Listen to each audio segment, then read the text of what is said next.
Can you hear me? Why do I always say that? Can you hear me? Hello and welcome to another Saturday night, Shadow Whispers in the Night. We have an amazing guest with us tonight. First and foremost, Nancy, thank you so much for joining me tonight. I know you're busy and you had other things to do, but thanks for joining us.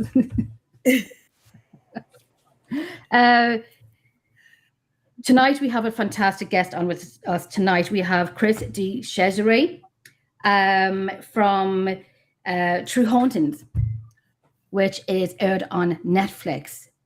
I watched it last week and it was absolutely phenomenal to see something like that. Chris, how are you doing tonight? Very good. Happy to be with you. Thank you very much, Jen and Nancy. Thank you so much for joining us. Nancy was very excited. I was very excited. There's a lot of people that were very excited to be here tonight. A lot of mails of this, and even just to have watched the documentary last week on Netflix, to having you now tonight, it's an absolute honor. Oh, thank you. It's great to be here. It really is. We did a lot of homework, a lot of watching, rewatching, and I will say that even being in the field for so many years, it just resonated. Some of it resonated with me, of course, and with a lot of people, I'm sure, who's in the paranormal field and who's not in the paranormal field, but has experienced things like this, but don't talk about it like you did when you were, 17 years of age, and it would have been very difficult when this was happening to you. I want to say a very quick hello to a few people here. We have hello, Fincos. I'm saying that right. How are you doing? Miss Jody, my love, how are you doing? From Texas. How are you, my darling? Mystical from Utah. Thank you for being here. And we have our girl, Kimmy Corpse. Kimmy, did I win the competition the other night? Because I had to go because my friend called up, but I had to go. But thanks. If I won, I'll give you my address for my prize. Thank you so much. So, Chris, we are going to start off. I have a few notes written down. That's what I have to do. I have a few notes written down. So the college, now I have to get this right. The college was called, was it Geneseo? Geneseo, that's right. It's a Native American name. Geneseo. And all of this is, the first day of you attending this college was on the 3rd of September. That's right. 1984 was your first day. Can I just say I love your dad? Yeah, you can say it. It's great. I'm very proud. You know, people ask me, what are you most proud of about the Netflix show? And I tell them, seeing my dad. He's 82 years old right now. Oh, and I spent most of my life trying to win his approval.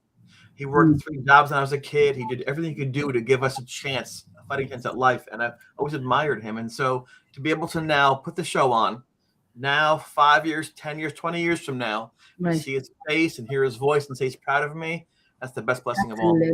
I tell you, that's what I loved, when his emotions, his proud dad bringing you to college, wanting to walk down the hall, and you're like, Dad, there's no other fathers here, there's no other parents here, you know. And I love that he wanted to walk him into the college. I thought that was so cute. It's Vito, right? Vito, that's right. Okay. Vito, yeah. That's what Kimmy was saying. Yes, his dad was a huge shift in that moment. Right, and his support as well was, he's a dad. He's a great dad. I loved him. I just thought there was a few things in that as well that I've written down a lot of stuff. My gosh, Nancy, I hope you get a question in, because I have a lot written down. Oh, there's I just kept like going back and forth, wait, back and forth, back and forth. I'm going, and then I had to do it all over again because I'm going, okay, I'm overwhelmed at the moment. I will calm down. I promise you. I was just like, wait, the person the show was, shut up. I was so, because the experience you had was amazing. And that whole journey through it. Yeah. So we want to start off with, sorry, Nancy, go ahead. No, that's pretty much all, just the whole journey of it and how you went through it. It was an amazing episode because you get to see you from like clueless to everything going. And I can't even imagine the first time you ran into it, just the first time you heard your voice, because I've heard that, and that whole like, Oh, come on. Sure, it can really trigger an emotional response. One of the things I was very proud of also about the show is that the people who produced it, the folks who actually shot the footage and interviews, is a company in England, London, in England, called Raw Studios under All 3 Media, and James Wan, out here in LA, he wanted to do something different. He wanted to have not just over the top explosions and 55 ghosts going through the wall and people fighting with guns. He said there are people out there going through real moments. Let's bring it back to its primitive form and saying what are interpersonal interactions we can find. And so go find 3 or 4 hauntings that you can prove that something happened. And of the ones they went through over months and months, they chose ours. And I can tell you that I was very happy when they decided to take an interest in the people in the haunting. So myself, Jeff, and Linda, and Beth, all the people who were there. It's almost like Stand By Me by Rob Reiner. They're going for the body on the railroad tracks. Yes. Yeah. It's not really about the body. It's about the people, the young kids walking together and learning about life and making friendships. And so to me, that was the best thing they did. And it affected everyone. Yes. It affected everyone. There was Paul, your roommate. Yes, there was that's right. Craig. Was it Craig? There was That's Jeff. right.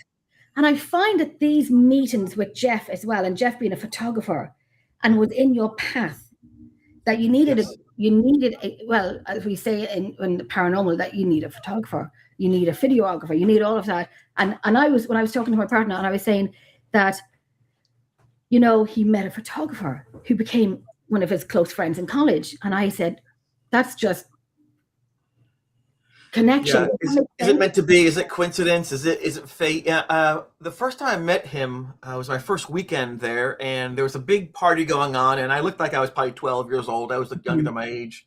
And then they started harassing me, and what are you, 12, all those things. And Jeff was actually in the corner. I didn't even see him there. He's perched on a chair backwards like a panther, and he goes, I can vouch for him. He goes to college here. I'm like, what? And he had seen my name the previous spring. We took this 6-hour exam. And if we passed all 3 sections, natural sciences, social sciences, and the English, we got our first year of college for free. So I began college as a sophomore because I passed that test. He was there. He had gotten there early. We lived 5 hours apart, and said, Cesare, sounds Latin, cool name. And so just ironically, months and months later, I walk in the room where he is. He goes, I know him. That's how that began. Right? The paths were just aligning. Yes, they really. I didn't know at the time. I didn't understand how those things worked as being a young kid. Looking back, I have to think, oh my gosh, what are the odds of that being the case? And being in the same small area of the same dorm in the same college, and he remembered my name, and sure enough, that's how it worked. Well, that's it. And when I was watching the documentary, I was commenting on these things that, photographer. And I will say one thing: when you were 11 years of age and you didn't want to run, and your father picked up a twig. And I'm thinking, all the things to pick up was a twig. And of all the things that was happening was around this tree, which kind of made me think, maybe I'm overthinking, that it was a coincidence, maybe. It was actually a stick. He said a twig, but when you're this tall, you're 3 feet tall, it's a giant stick. Like, and he takes me. He came after with a big old branch going. Yeah, right. So to me, it seemed like it's giant, right? So he felt that I wasn't doing what I had to do in terms of anything. I would sit in my room and read books. I had no social life. I didn't do any sports. It bothered him that I just kind of sat around. And so he chased me. And I remember saying, you're terrible. I'm calling the police. I'm telling Mom, you're a bad dad. Run, run. And I couldn't believe it. We got done 3 miles. I looked at my watch. He goes, what's the time? I thought, oh my God, I just ran a high school time. I'm in elementary school. That's like years in the future. He said, you see, you have so much talent. You have so much ability. Right. And I'm sorry to scare you, but you have to take risks. You have to go out and do things. And so that scary moment was hugely transformative. I then began to run fast and get some social confidence and win medals and meet cool people. I met a lot of marathon runners like Frank Shorter and Bill Rogers and Greta Weitz. And it was neat. I got to my first marathon. I was 14 years old. I'm up in Montreal, Canada, 42 kilometers. So was that amazing? So again, the people that you see on that show, they're real people, and all of them played a huge role in walking me through an experience I didn't want to have. Right. And everybody went on a journey through that. I mean, it was not only yours, it was your roommate. What was his name? Oh. Paul? Yes. Oh, yeah. Yeah. He came to the determination late in life that, wow, maybe it was something for you. And he was a little bit taken aback by that, by the whole another look at it. I mean, that had to be earth shattering for him too. I mean, in his All of own us. way, but it Yep. had to be hard for you because it's your roommate and he's Well, going. Paul left. Yeah, he left. He had enough. Right. Luckily for him, he lived less than an hour from the school. He can go home. It's not a real big deal. We were very close. The closest twins. We were just very close friends. We did sports together and things. We were both just very, very structured and kind people. The difference was that he was an atheist. He did not believe in God or spirits, and he felt that religion was made to confine you. It was just too many rules. Okay. He wanted to live his life. And he was annoyed at the fact that people who wore these robes couldn't tell you what to do. And I was brought up as a Catholic with my parents, and so I went to church regularly, and so it kind of bothered him. Ironically, it was him who said to get the priest. It wasn't me. No. So we had to get a priest. He was so overwhelmed, shocked, frightened by what he saw coming up the loft, that head that tilted him. It changed his life. And I think that that was important to get the priest involved, because that allowed an adult in the room who might have some spiritual background, and it did make a difference for a while, the blessing that he did in many ways. But then Paul just said, things are getting crazy around you. I might spend more time at home. And then eventually he was gone. And I remember coming back in the room and seeing his bed sheets were off the loft, and Jeff was carrying stuff in the room. I said, "What's going on?" He said, I talked to Ed and Craig and Paul. We decided it's best to change rooms. I'll be with you here, and Paul go next door. And I thought, that's a hell of a note. I'm his best friend. Why can't you even? Then I realized something. Yes. They viewed me as a victim, that they knew better than I did. Rather than fight it, I said, well, maybe they're right. Maybe Jeff is a better person in this moment to be with me. Maybe Paul does need this space. And so I accepted being a victim in that relationship, in that moment, for safety. But I was not happy about it. All the way through that, though, I mean, at the, towards the end of it, it was, you end up looking like a kind of a pariah because of the stuff you're saying, and everybody's going, whatever, because they're not seeing any of it. And some people are, but they're not talking. And it leaves you kind of hanging out there in the wind, just flapping in the breeze by yourself. You make a great point, Nancy. And here's the thing. One of the most poignant moments for me rewatching it, living through it again, is when Jeff, after promising me he wouldn't, shows the ghost photograph to people. Yes. And all of a sudden, but here's the thing.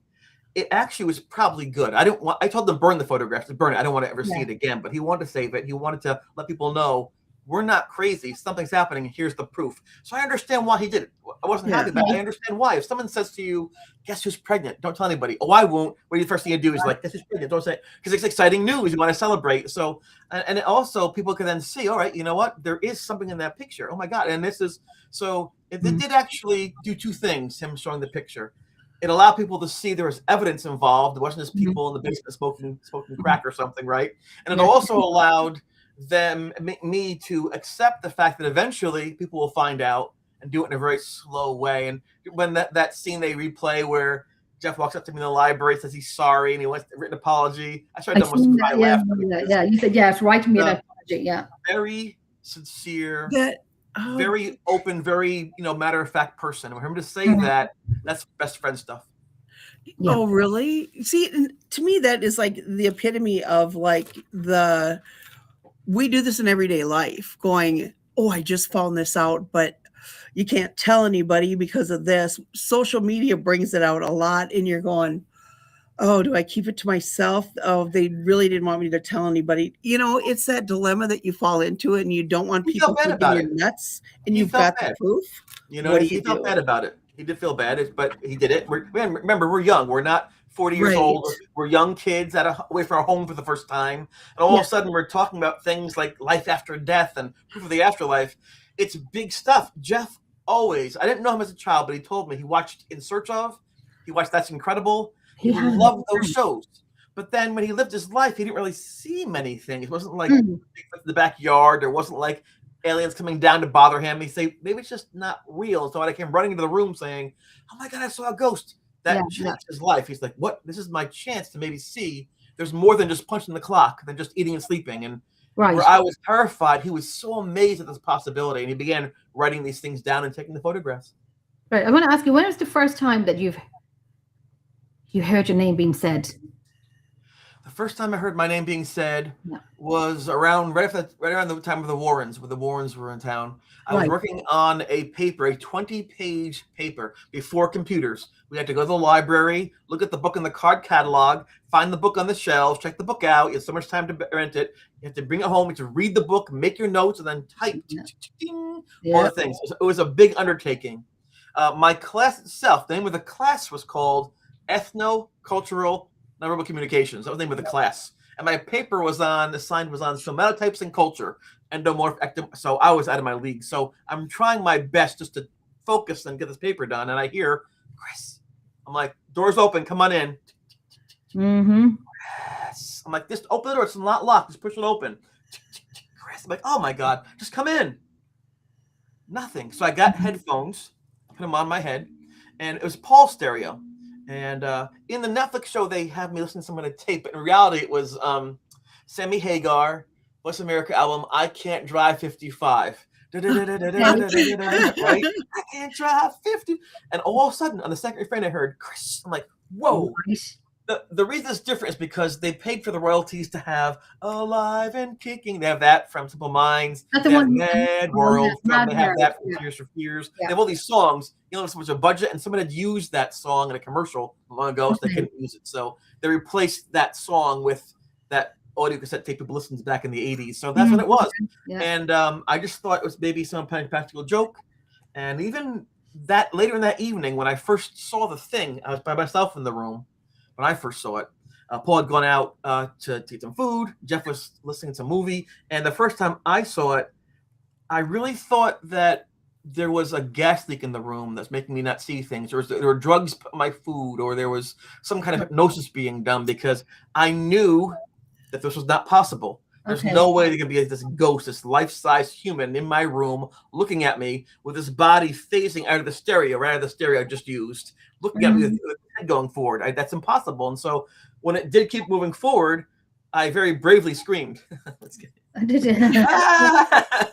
And I had a box of these hot tamale candies or cinnamon candies. I threw them in the air. The candy was scattering all over. I just bolted so fast out of that room. You're like, Sammy Hagar doesn't even know my name. And the first room I come to was actually where Jeff had lived. That's where Jeff was, and a person named Ed, who wasn't in the programming, and then Craig was there for a while. So that's okay. Yep. And when I was listening to that, we were watching the documentary, and when I seen you put the headphones on and listening to music, and then you could hear Chris. Yes. And I was like, right, yeah. And I was like, yeah, I get that. I get that. That's where I can resonate with. And even in my home, my name was said on shows that I've done. My name was said, and I have the video footage of it. Thankfully, I have the video footage of it, and audio and a DVP and an EVP. Thankfully, I have both of them together for validation. So I totally understand.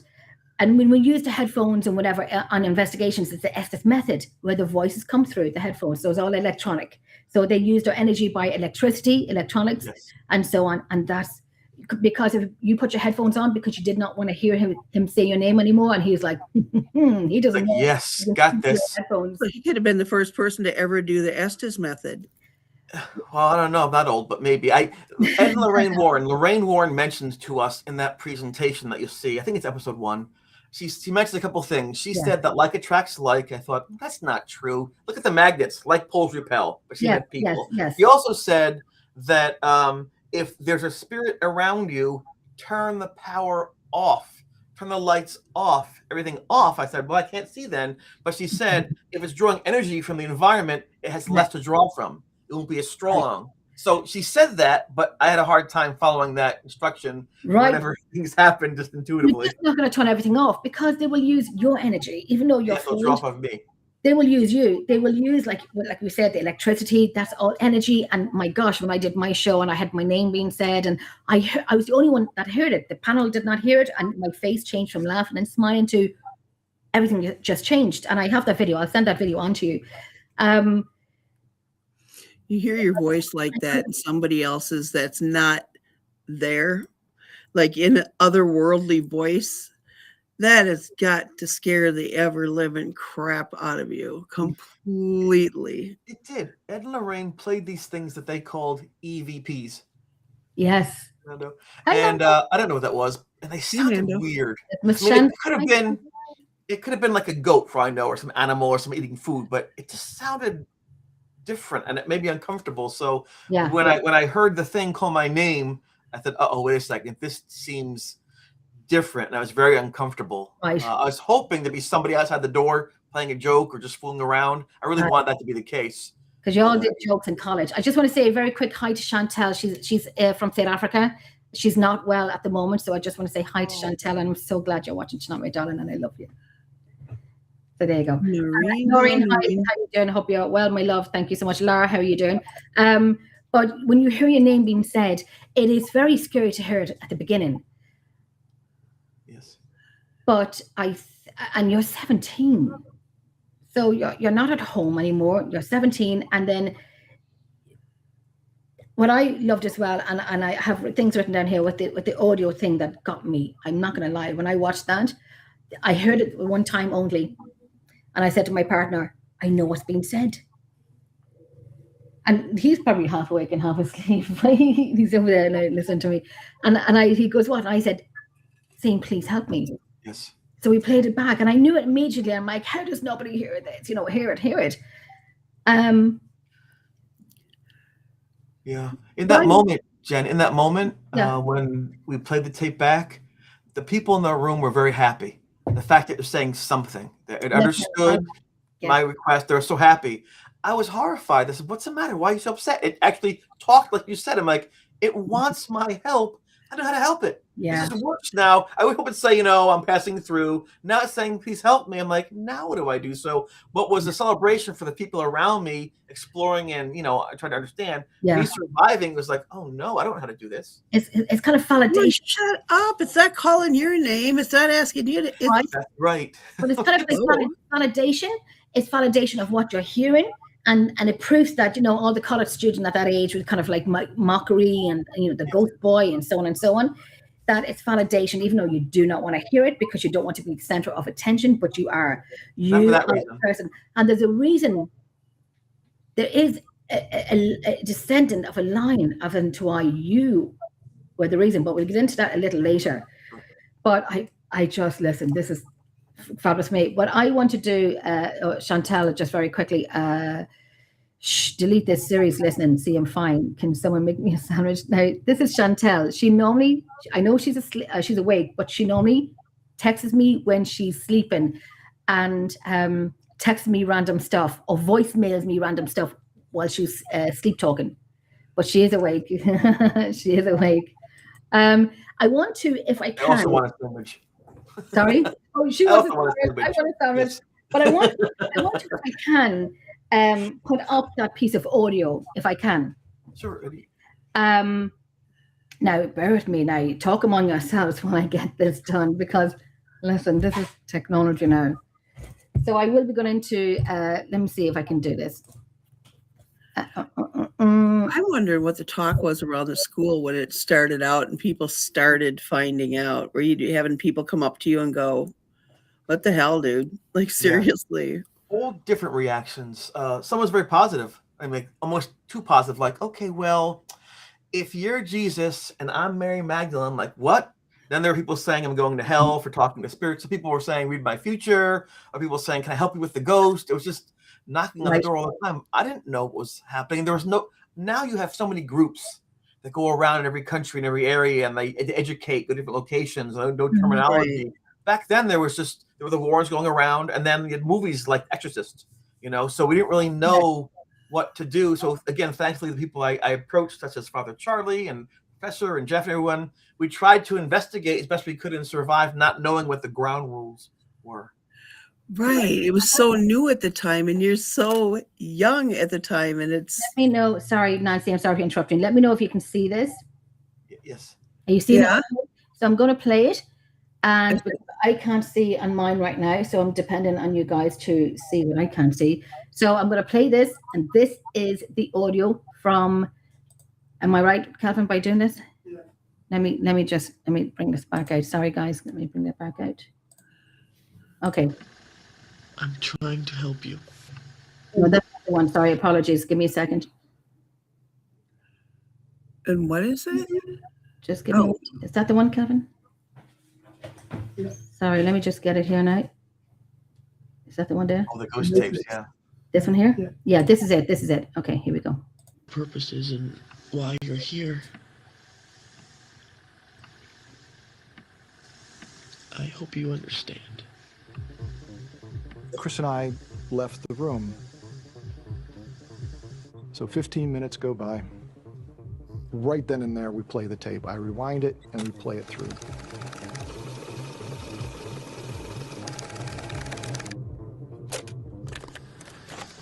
And what are you looking at? I don't see it.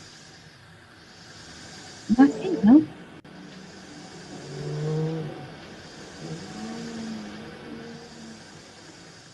For me, it's fairly indistinct, but definitely noticeable.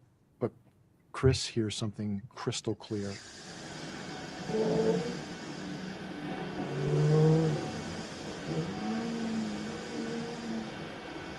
I hear a voice, a human voice.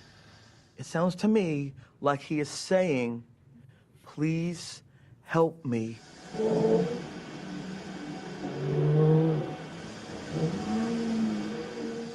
It's asking me for help. How can I help it? I don't want to talk to this thing. I want it gone. I want to never see it again. Right, could you hear that? Yes. Are you okay? You heard that okay? Yes. Right. Plain as day, very clear. If you know audio, like moaning, but there's a 3-syllable word in it. A 3-syllable word.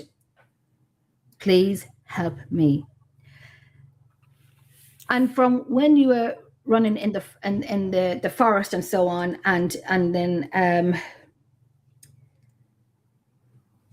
you were getting attention, and your name was being said all the time, and you knew that someone was looking for your help. And yes, and I don't want to skip through the story too quickly, but at the time he was not known who he was, but he had a very violent death, and he was looking for attention. Do you want to continue on, Chris, of what you felt when you heard that? Sure. Well, one of the interesting things is that all of these occurrences were surprises to me. I didn't think the picture of the ghost would come out on the camera. I didn't think that it would talk on the tape recording. I didn't think any things were possible. I was going through the motions that you're supposed to go through as being told, just to check those boxes. And every single time something happened, it would produce more evidence.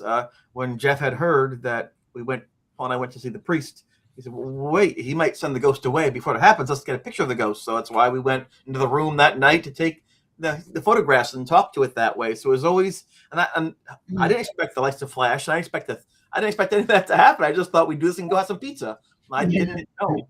And early on in the haunting, it seems so wicked to me. It seems so evil and aggressive and controlling. And it wasn't until I had some perspective when I heard some of the words asking for the help, and I heard the tone that one of your viewers said moaning, absolutely very sadly. And I finally did actually speak to it. I discovered the pain I've been suffering under for so many decades, but we all have our lens. We wear our lens that we take around our lives, and we define ourselves, especially in high school, going into college, university. We say we're a jock, a stoner, a geek, a nerd, a metalhead.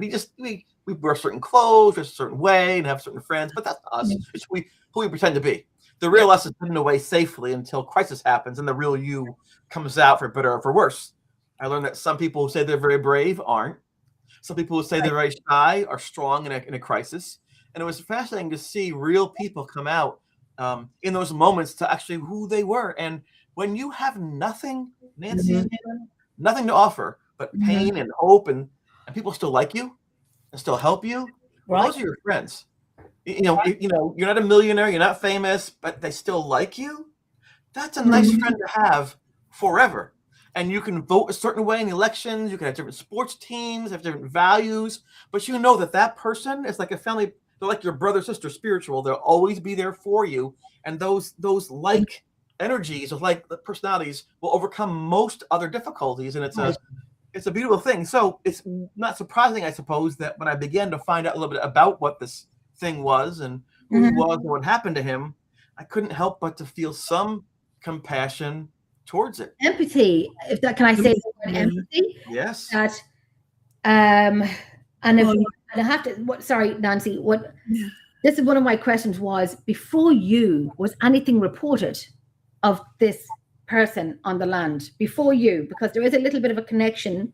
Right. There's a little bit of a connection there, what I have picked up on. But before you, was there any reports of something like this happening in the country? I have to preface my response by saying I wasn't aware that things could happen ahead of time, so I didn't study in advance. If I knew it would happen, I could have studied, but I didn't know. But there are no rumors that I was aware of, or no stories I had heard of about anything in that building, anything like that. When the haunting started, and I said, the head is kind of tilted, like the neck was snapped, and then Paul saw that. People thought maybe it was a college student who had too much pressure and ended their own lives by hanging themselves in that room. Maybe there was some kind of hate crime and someone was hung from a tree back in the old days. Maybe that happened. Maybe we were trying to figure out what was going on and why he would look, that way. And the clothing that he wore, I didn't quite understand what it was. I saw colors, but the clothes that the thing was wearing wasn't what I was familiar with. I couldn't identify. Jeff asked me, "What is it?" I'm like, "I don't know. It's not a sweatshirt, not a polo shirt. It's not." I didn't know what it was. I didn't know what military people wore, 100 years prior. I didn't know any of that. Yeah. We just tried to put, piece and piece together as we went through. Early on, this thing really scared me. I would wake up, he'd be looking right at my face, right here, breathing my breath out of my mouth into his face, and my eye be frozen shut. I'd scream. He would rub my feet and leg at the middle of the night from when I came at the covers. I was a happy young kid.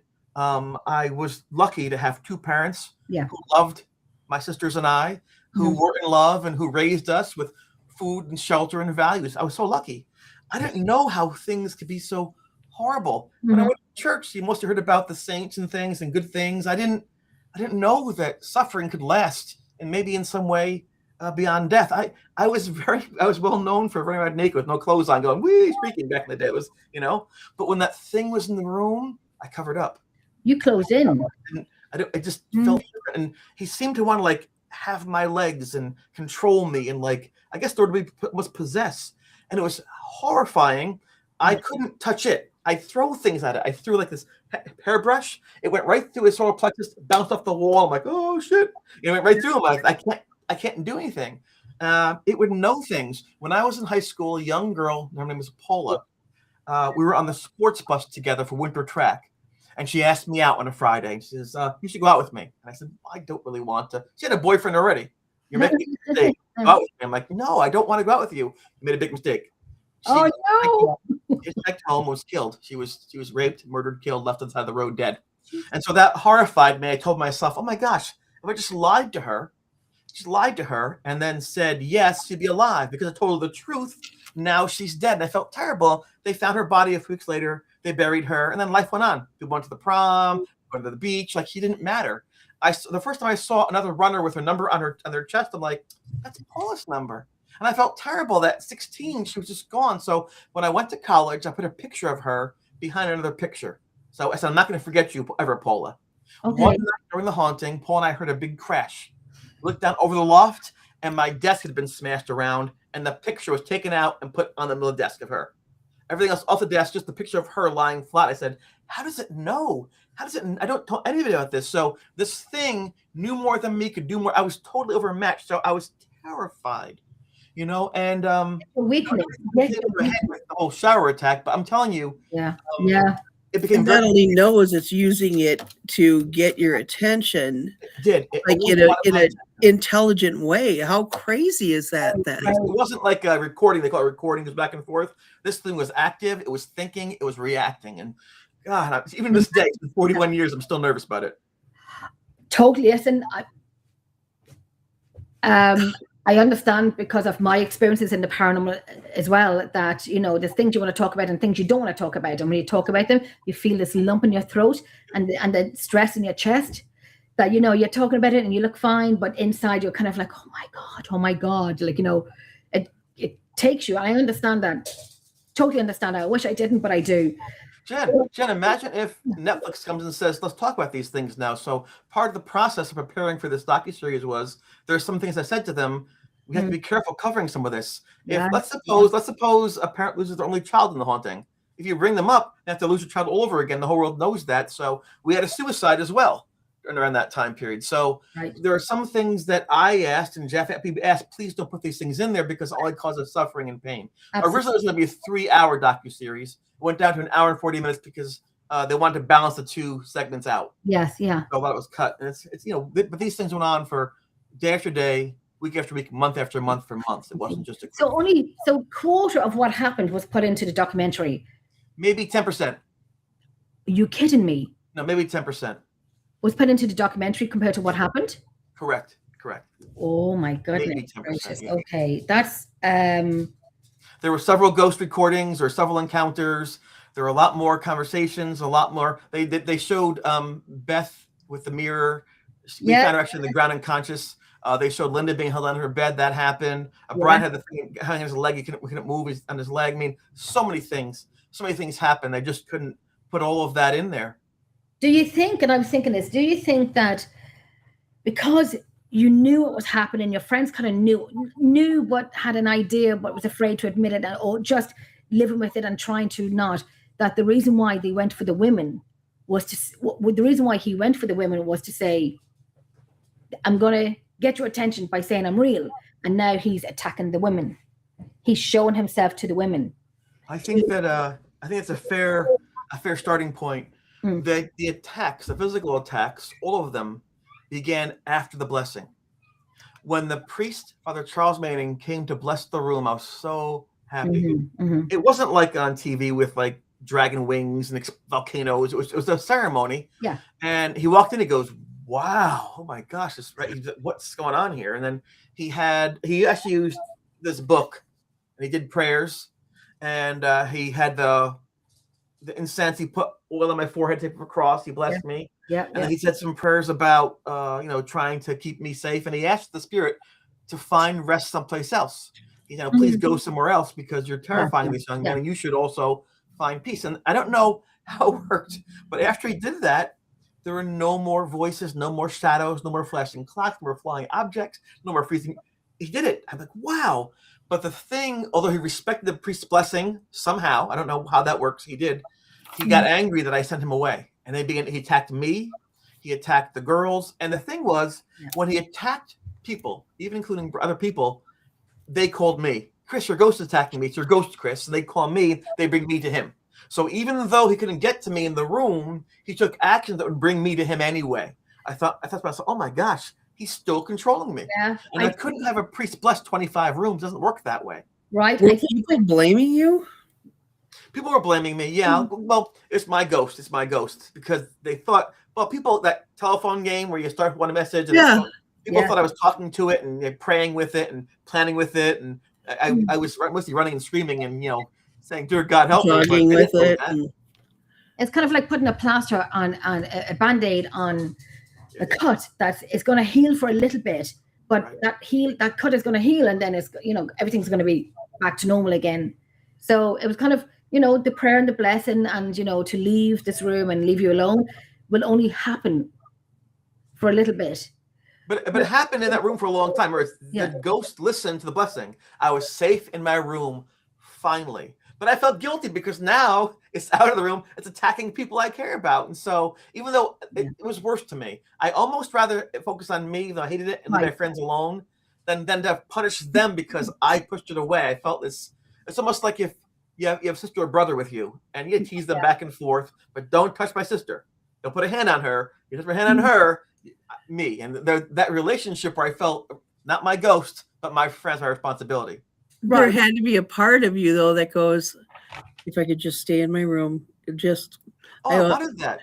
You know what? I can't deal with it tonight. I want to stay in my room, and you got no choice because it's attacking people, and you're like, shit. But that was weird too, Nancy, because at first it was great. Two examples. When I first thought maybe I was going crazy. When Paul saw it independently, I knew it was external. I'm like, I'm not crazy. Oh, wait, dead things in the room. That's worse, right? And then also with this, the priest blesses the room. Yeah, I'm safe, right? I'm looking at the door, but I can't leave. And people are playing frisbee and playing their music. We are the world, all these things. And I'm like in this dark, cold room, like, this sucks. You know what I mean? So it was, I never really found like a nice balance. I either had to isolate like I was quarantined, or I had to go out into the craziness of the swirling ghost haunting. It was just, I don't complain about it, but I didn't like what was going on, honestly. Did the priest, do you think he released it like out No. into, or pushed it out and it ended up that way? I mean, not speculate. Like you blame him or anything. I'm just saying that it had to get out of the room. Where else would it go? You know, I'm grateful. See, you don't always know how a person's going to react. Right. You know, you could even have a pet dog or a cat, and if they're hurt or scared, they might snip at you or scratch at you, but they still love you. Yeah. And I think that the ghost, I'm speculating, understood the priest was there for a good reason. I think he knew what a priest was. I think he understood what a priest was. Early colonists in America were very heavily Catholic at that point in time, or Protestant. You know, they were religious people. Yeah, Puritans came here, and so he would know what that meant. And so he respected what the priest was saying, and the priest meant to help. He saw we were terrified. He knew something was going on, and he did a blessing in a public area, which is not really allowed. You really can't do a ceremony in a public place without permission. He came to as the stereo repairman to fix the stereo, so he came to do that, right? But I think that the ghost, once it realized, okay, I have to listen to him now, but I'm really angry about that. The very next day, I was attacked. After that, Linda was attacked. Then Beth was attacked, and then they attacked him, going and going, until at some point in time, Craig said to me, "Listen, you got to do something. People are being hurt, being attacked." You know, his roommate was gone. You know, his too. So he challenged me to go and to face this thing. And that's how things began to reach their climax. And then it came to a point where you found out who he was or is. Obviously, on the audio, you can hear a male. Yes. The ones who watched the show would know what has happened to him and why it happened to him. Yes. He met a very, very tragic death. I mean, it was. I was actually surprised when I watched the show what they actually did to him, and I didn't think they would do something like that. I didn't think they were the kind of people that would do it. Yeah. I was a little surprised because I didn't think they would do that. I didn't think they would. But then again, if they're being attacked and they're being angry and they are defending themselves, that this man who was going to execute them got executed in the most horrific way. The brutality of it was astounding. Yeah. And I, as anyone here in the paranormal will know, that if you meet a tragic end unexpectedly, or or in a graphic way, that you will be earthbound, or you will be earthbound. It was brutal. It wasn't quick. It was slow. It was torturous. And you can. I won't even go into. I mean, I could, but I mean, I don't know if anyone who wants to know what if you watched the show, why did you not watch the show? Watch it, but of what really happened to him, his intestines and so on, and his mouth, which is why Beth in the mirror had that kind of vision that she had. Yes. Yeah, they I know what on YouTube now as well, so there's only certain words I can say. But it was a very violent, graphic death. If you can think of the intestines, and they went inside his body, and when ears gone, tongue gone, and then smiling in the mirror, and then these were. Well, I was very surprised that happened. So, his name. It was a well-known event history. There's even like stamps and first day covers about what had happened at that time period here in this country. And just to kind of put into a little bow, the colonists here wanted freedom, independence from Great Britain. They wanted to be their own nation. And so we put a war for independence, and that ran on for many, many years. Mm-hmm. The Native Americans here actually agree with the British, because the British said, you can have all the land west of the mountains, that's yours.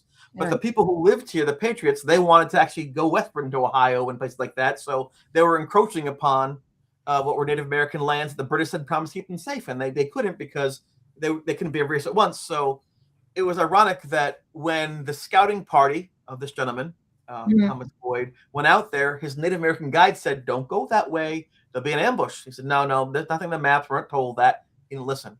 And of course, this big fracas happened, and then it was shooting some Native Americans, and then they were taken captured, and just crazy things. And he was captured. He didn't run fast enough once the line fell. If he had my legs, he would have. And so I think it's one of the reasons why he wanted to have my legs to run past this tree. He saw, oh my gosh, if I have his legs, I can escape this fate. It won't happen anymore. I can relieve myself of this horrible, enduring pain. Right. And I think I didn't know at the time there was a family relation either. I just ran by that tree all the time. It's a famous site now. You can go there and you can actually read about that. There's actually a drawing on the memorial now that my great uncle made of the area right there. You see, that's a bucket list now. Oh, I have another bucket list on my bucket list of a million things. I'll take you there. I would love to take you there. Well, the end of that, yeah, the whole happen. Let's make 26, 27 happen. That's of all the things. I mean, there's so many places I want to go to. That I'm very interested in your story, which is what makes me want to go over more. Like, I know there's a lot of places I want to go to, but your story is you can resonate with it and so on. Yeah. What made it scary for me is that 3 weeks before I discovered what was happening, more or less, he was in the window of the common area. He was in one of the trees, and he was hanging from this tree, and he had like his old blood everywhere in his mouth. I'm like, this thing's evil. He's trying to provoke me. He's trying to make him look so gruesome to scare me. I had no clue. He might have been saying, look, this is who I am. This is what happened. Right. As you mentioned, I'm a teenager. I don't know what's happening. So I made a lot of errors, but I tried my best to understand. But you're 17 at a party. And somehow we made it through just by goodwill and good luck and, friendship. Right. And like, you were 17 and you were at a party when that happened.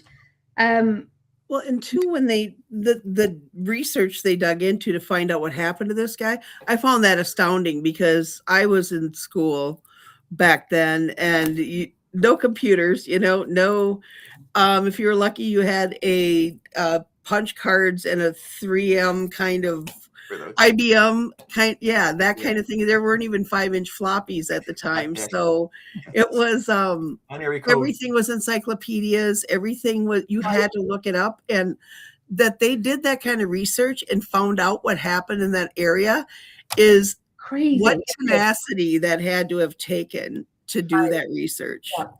Again, I always thank people, and it's something that is justified, needs to happen. And I mentioned to you that Jeff was always a force to try to understand what was going on. Yeah. And he happens to work at a place called Penn State University. He's a rare books cataloger with old books from 1700, 1800.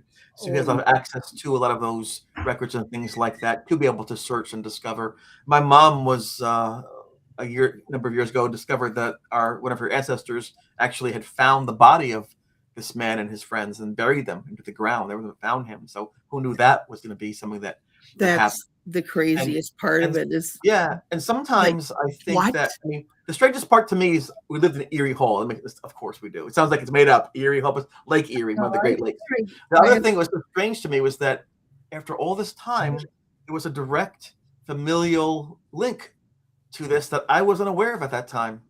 That poor guy. I mean, was he waiting for you to come along? Was he told that you would be coming along sooner or later? This is what I wanted to wait until. I actually have it written down in front of me, which got my part. Sorry, go ahead, because this is my. Oh no! Go ahead. Go ahead. It was just that it was your ancestors who found Chris. If we're talking on the same way, it was one of your ancestors that found the body of Thomas Boyd. Now, we will kind of say now his name is Lieutenant Thomas Boyd.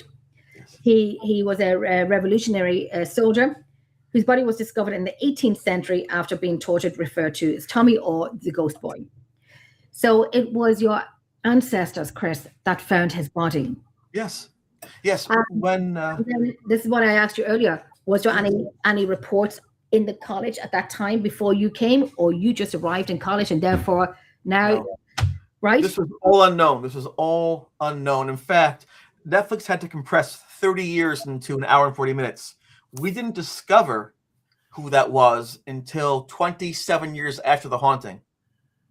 They put things together. My dad always trips over the thing. We do fine things, but they compressed everything. Right, your So dad. compressed. So we didn't know for 27 years there was that connection, and that just blew me away. And one of the things was when Jeff had always said to me, he said two things to me.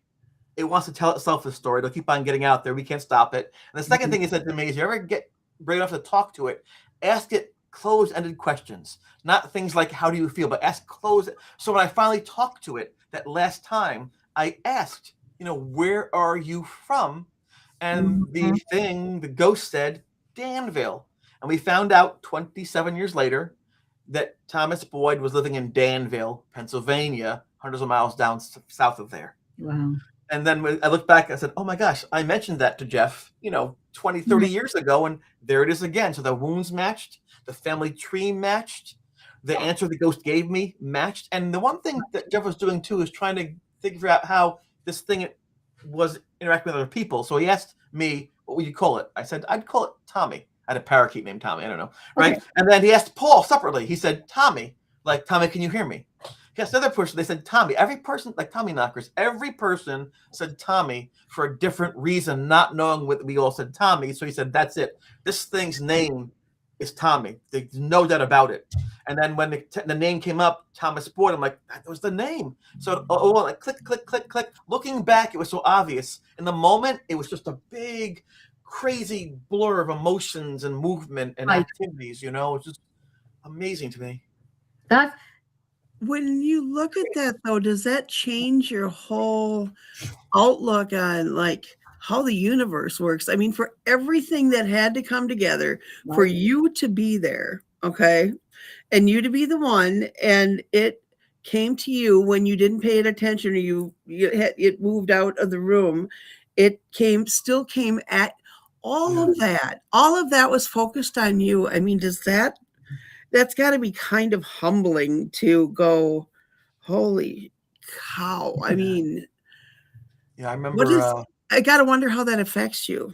After the shower attack and the cuts my back and things like that, my friends and I had a bit of an argument because they wanted to go to the hospital. I said, I'm not going to the hospital. And they made a little circle around me, like intervention kind of thing. Yeah. But I remember saying, like looking up and saying, God, you got the wrong person. You're supposed to be omnipotent, right? You know everything. I can't do this. You made a mistake. I'm sorry. I cannot do this. And yet I was wrong. I made it through. So, but it shows you that lenses. I remember after I had been attacked in the shower, and that was the strangest thing. It was like in the movies. I just ran this race. I won this race, an Olympic mile race for the college. I'm like, I ran real fast. It was outdoor mile. I went for a long jog, an 8-mile cool down past that tree, not knowing what it was. I came back up into the dorm room. I went into the showers. It was a small bathroom. There was one toilet, 2 sinks where you can brush your teeth and your hair, and mirrors above them, and then one skinny shower stall with a tiny curtain. Did nothing for you really, right? There's curtain. So I'm in there taking a shower after my long run, and it got all dark in the bathroom. I'm like, oh, is it dark in here? The light was still on. There's one light above us, and then I saw above me the silhouette of the ghost with the tilted head. I'm like, oh, that's not right. So I kind of rubbed my eyes, making sure it wasn't an after effect sometimes. Yeah. It moved. It was moving. So I went out into the middle of the bathroom. And I almost fell because I'm all wet, and it was there. I said, okay, this is crazy. The ghost is back. Think. I'll turn the water off in the shower so no flood in the bathroom, and then I'll call the priest for round 2. So I'm back in the bathroom. I had the lever in my hand. I turned the lever down to turn the water off. Bang. It felt like I was stabbed in the back with a knife. And I use that analogy because if you're ever making a salad and you're cutting things, if you cut your finger, it doesn't hurt right away. It's a clean cut. Yeah. But eventually be like, cold water, right? So I just felt the pressure, and it pushed me, my face against the shower wall. I could taste the soap they used to clean the walls with in my mouth. I'm thinking, please don't break my teeth, right? So unlike in the movies where they say, oh no, and they fall down, I'm fighting. So I turned, I punched the shower curtain. It came down over my head. I pushed out of the way. There was nobody in the room. So I looked to see my back, check for the knife. Look in the mirror. There was no knife. There were 3 scratches in the middle of my back, and they were bleeding. I'm like, what is that?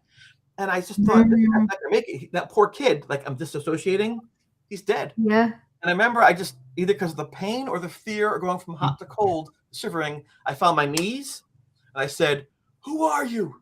Show yourself, you coward. Yeah. Nothing. And then I fell into my face. I was lying on the bathroom floor, as you saw in the show.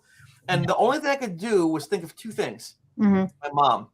My mom gave up college to have me at a time where women could go to college. It was an amazing opportunity for her life, and she chose me. Poor choice. And I couldn't imagine being a mom, giving everything, and having your teenage son be killed at college and think, oh my gosh, I give up college to have him. I raised him, give him all my heart, all my soul. Now he's dead in college. What? So I made sure my face, right? I made sure my face was calm. So in the casket, I'd look calm. She wouldn't see me. Oh, Lord, take That's the what I thought about. I cannot do that to my mom. And you don't get me that quiet for so long, talking like when you say I'm like I talk a lot, but I'm listening. That's a tragic thing for you two and your fighting in the midst of this happening. And when you said there was like 10% filming, and when I watched the documentary and I seen you sitting on the chair talking away and you're answering a question, and then you looked off away from the camera. And you can see your head, you see your mind is thinking, because I filmed for TV before, so I know when I'm talking about my experiences in my locations and say one of my Lep Castle, and I'm like, and I at the end of it I was like, and I was at one point I said to the guys, they're from Canada, and I was like, Jesus, that just brought a lot back to me. And it was, gosh, I'm back in April because you can't get rid of Lep Castle. I'm doing it 10 years, but I seen you looking off the camera and you were like you were thinking, forgetting the camera's on you and you're thinking. So when you're seeing this 10% of this being filmed, and we've seen the shower scene and we've seen the marks on your back, and I will say as well, I wanted to say as well, with your dad, who did not speak about this, Fito, he did not speak about this for 27 years. No, he didn't. And I said to my partner, I was saying, a dad like that will go, he's so proud of his son, he's a great dad, he's a fighter, he's a supporter, wants the best for his child and so on, that will go on Netflix, of all things, Netflix, and say, and he cried, was you don't do that unless your story is real. And we know when you're talking the truth of what has happened.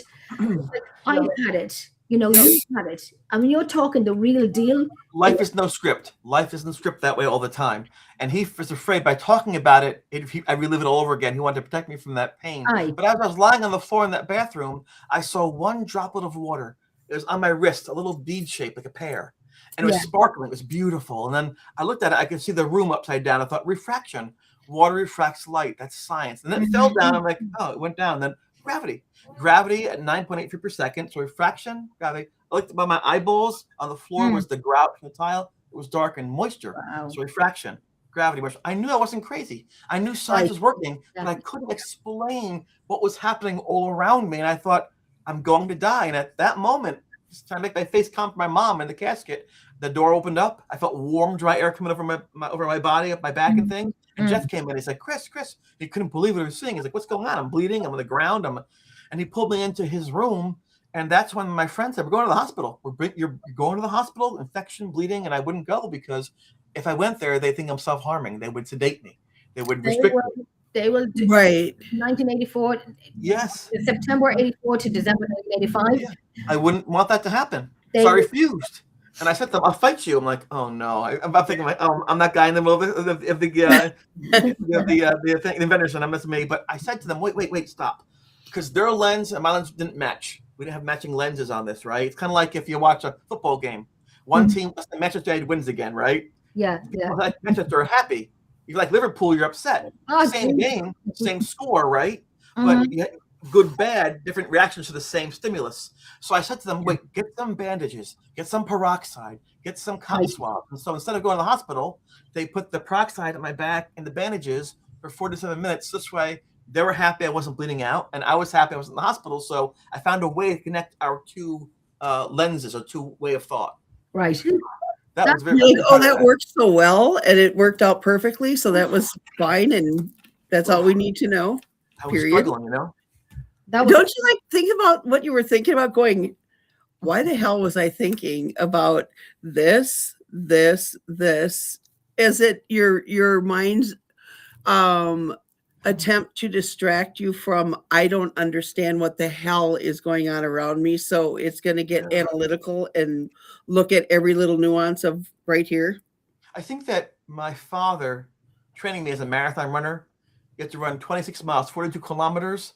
You have to focus on something. You write your splits times on your arm and things like that. You take your water stations. So I think that even the headphones control your environment. I wanted to control my environment. I knew I had to focus on something, take my mind off of the chaos. That was a drop of water. Right. And I knew, too, that I couldn't convince all my friends not to take care of me. So I tried to find a different way to take care of me. Instead of the hospital, we'll do it here ourselves. And that worked. You know, Jeff took pictures of everything. People say, well, where's the back scratch photo? Where's the picture of the back scratches? I was on his bed. And Jeff looked at the window and he said, it was Sunday, and he said, the natural, I'll never forget these words, if they're ever here, the natural light is fading. If you want a picture, you should get it now. He had his camera on my back. And I said, Jeff, if you are my friend, you will not take that picture. He's like, what do you mean? This is incredible evidence. I said, Jeff, please. In that moment, Nancy, Jen, I just needed a friend. Not to be the ghost boy, not to be some strange curiosity, not to be a devil or an angel. I needed to be Chris. I needed a friend who liked me for who I was. And I said, hey, Jeff. He kind of hemmed and hawed and he said, I'm your friend. He put the camera down. That's why there's no picture of the scratches, because I said, please, if you're my friend, you won't do it. Time out. I don't want a reminder of this. So people get angry about that. It's my fault. It's my fault for feeling that way. My fault for making Jeff do that. I think if people are angry, sorry, I think if people are angry, you know, you're the one in the shower. You're vulnerable. You're vulnerable, and you're thinking, the ghost boy that had to go through that. Right? I wanted a friend. And don't take pictures of me. But your dad taught you. He said the structure of self-discipline gives you a feeling of safety. Yes. That right there was your control. Absolutely. And that gave you your safety, right? Absolutely. High five. Smart I thought that was like the coolest thing ever when he said that. I was like, oh my gosh, that is so I learned from my dad for the first 17 years of my life to meeting Jeff, who is also smart. So I was so lucky to go from a genius to a genius basically in my life. And they both knew about poetry and art and science and sports and English. It's just, they're both amazing people in music, you know. Been very blessed in my life. I'm going to say, please tell your dad I said hi, will you? Will do. I love your dad. There's one thing I wanted to ask you about. Well, not one thing, there's plenty. Let me see, which one will I go with next? Okay. I think we talked about the tape recorder playing by itself. Yes. Playing by, you see, I'm all about the whole thing. I thought it was a power surge. I just figured that there's a power surge somehow affected remember, I didn't go into this thinking these things could happen. Now that you know and I know that things can happen, I'd be like, why would that happen in that way? At that point in time, I was saying, stupid wires. I had no clue things could happen. And I say this, people think I'm joking, but it's the truth. In my life, there were two ghosts. There was Casper, the ghost, la, la, la, la, la, right? And then there was Jesus. There was nothing in between. So I'm like, what is this happening? It was so eye-opening in such a devastating way. That's when Paul had came, when you went to turn it off and then Paul came up, because I know that's why I wanted to get out everything together. There was one thing I wanted to. I keep saying one thing. When I say one thing, I'm Irish. I mean a lot of things. So forget when I say one thing. Goodbye to her sometime. Don't say goodbye to me. That's like Columbo, Detective Columbo in the 70s. One more thing. Yes. Oh God, yeah. And his little trench coat. I have actually one in green. I have one in a khaki green. I love it. And my dark glasses. Now the photos, right, with Jeff. Am I saying his name right, Jeff? I did comment on this as well when I was watching the documentary, and I'm like, oh my goodness, you're doing it. You had your arms out like you were inviting him. Yeah. There it is behind you, right? And you had your arms out, and I was saying to my partner, I'm like, he's inviting him. And this is before I even spoke to you. And I'm like, this is just like Netflix documentary that I'm watching. And I'm like, right. And I see you on Facebook. Now I'm mailing you. And I'm like, he's inviting him. Open your arms up and tell him to come in. And I said, You invited him in. That's true. I didn't know that. If I can once didn't know. again show you how much I didn't know. Yeah, no, that's As I mentioned, that Jeff had said, if you're going to bring the priest, he might get rid of this thing before that happens for posterity. Let's get some evidence that occurred. This is what we have something to tell people someday, and he could have his, things to share and maybe analyze. And so he said, let's go into the room and we'll get some photos of the ghost. I'm like, what are you talking about? But he convinced me to go. I'm pretty sure he's like take me some movie or something like that, or there was some kind of monetary enticement. I'm sure there was, but regardless, so I figured we go in there, take 2 minutes, and then we'll go do something else. We got in there, and he says, "Okay, I want you to go down your knees, put your hands out." I'm like, seems awkward. And the thing is, go on your knees is like. But see, as a young kid, I'm thinking like this seems very sexual. And like, what is this about? Right? I was thinking that way. I'm like, that's how you see your mind goes right to that. It's dumb, right? It's like young boys think, right? What am I doing like this? This is really weird. That's so funny. But, right? And so there's just I saw he's like twisting my arms to make sure I do it right. He's like, okay, now it's a television show.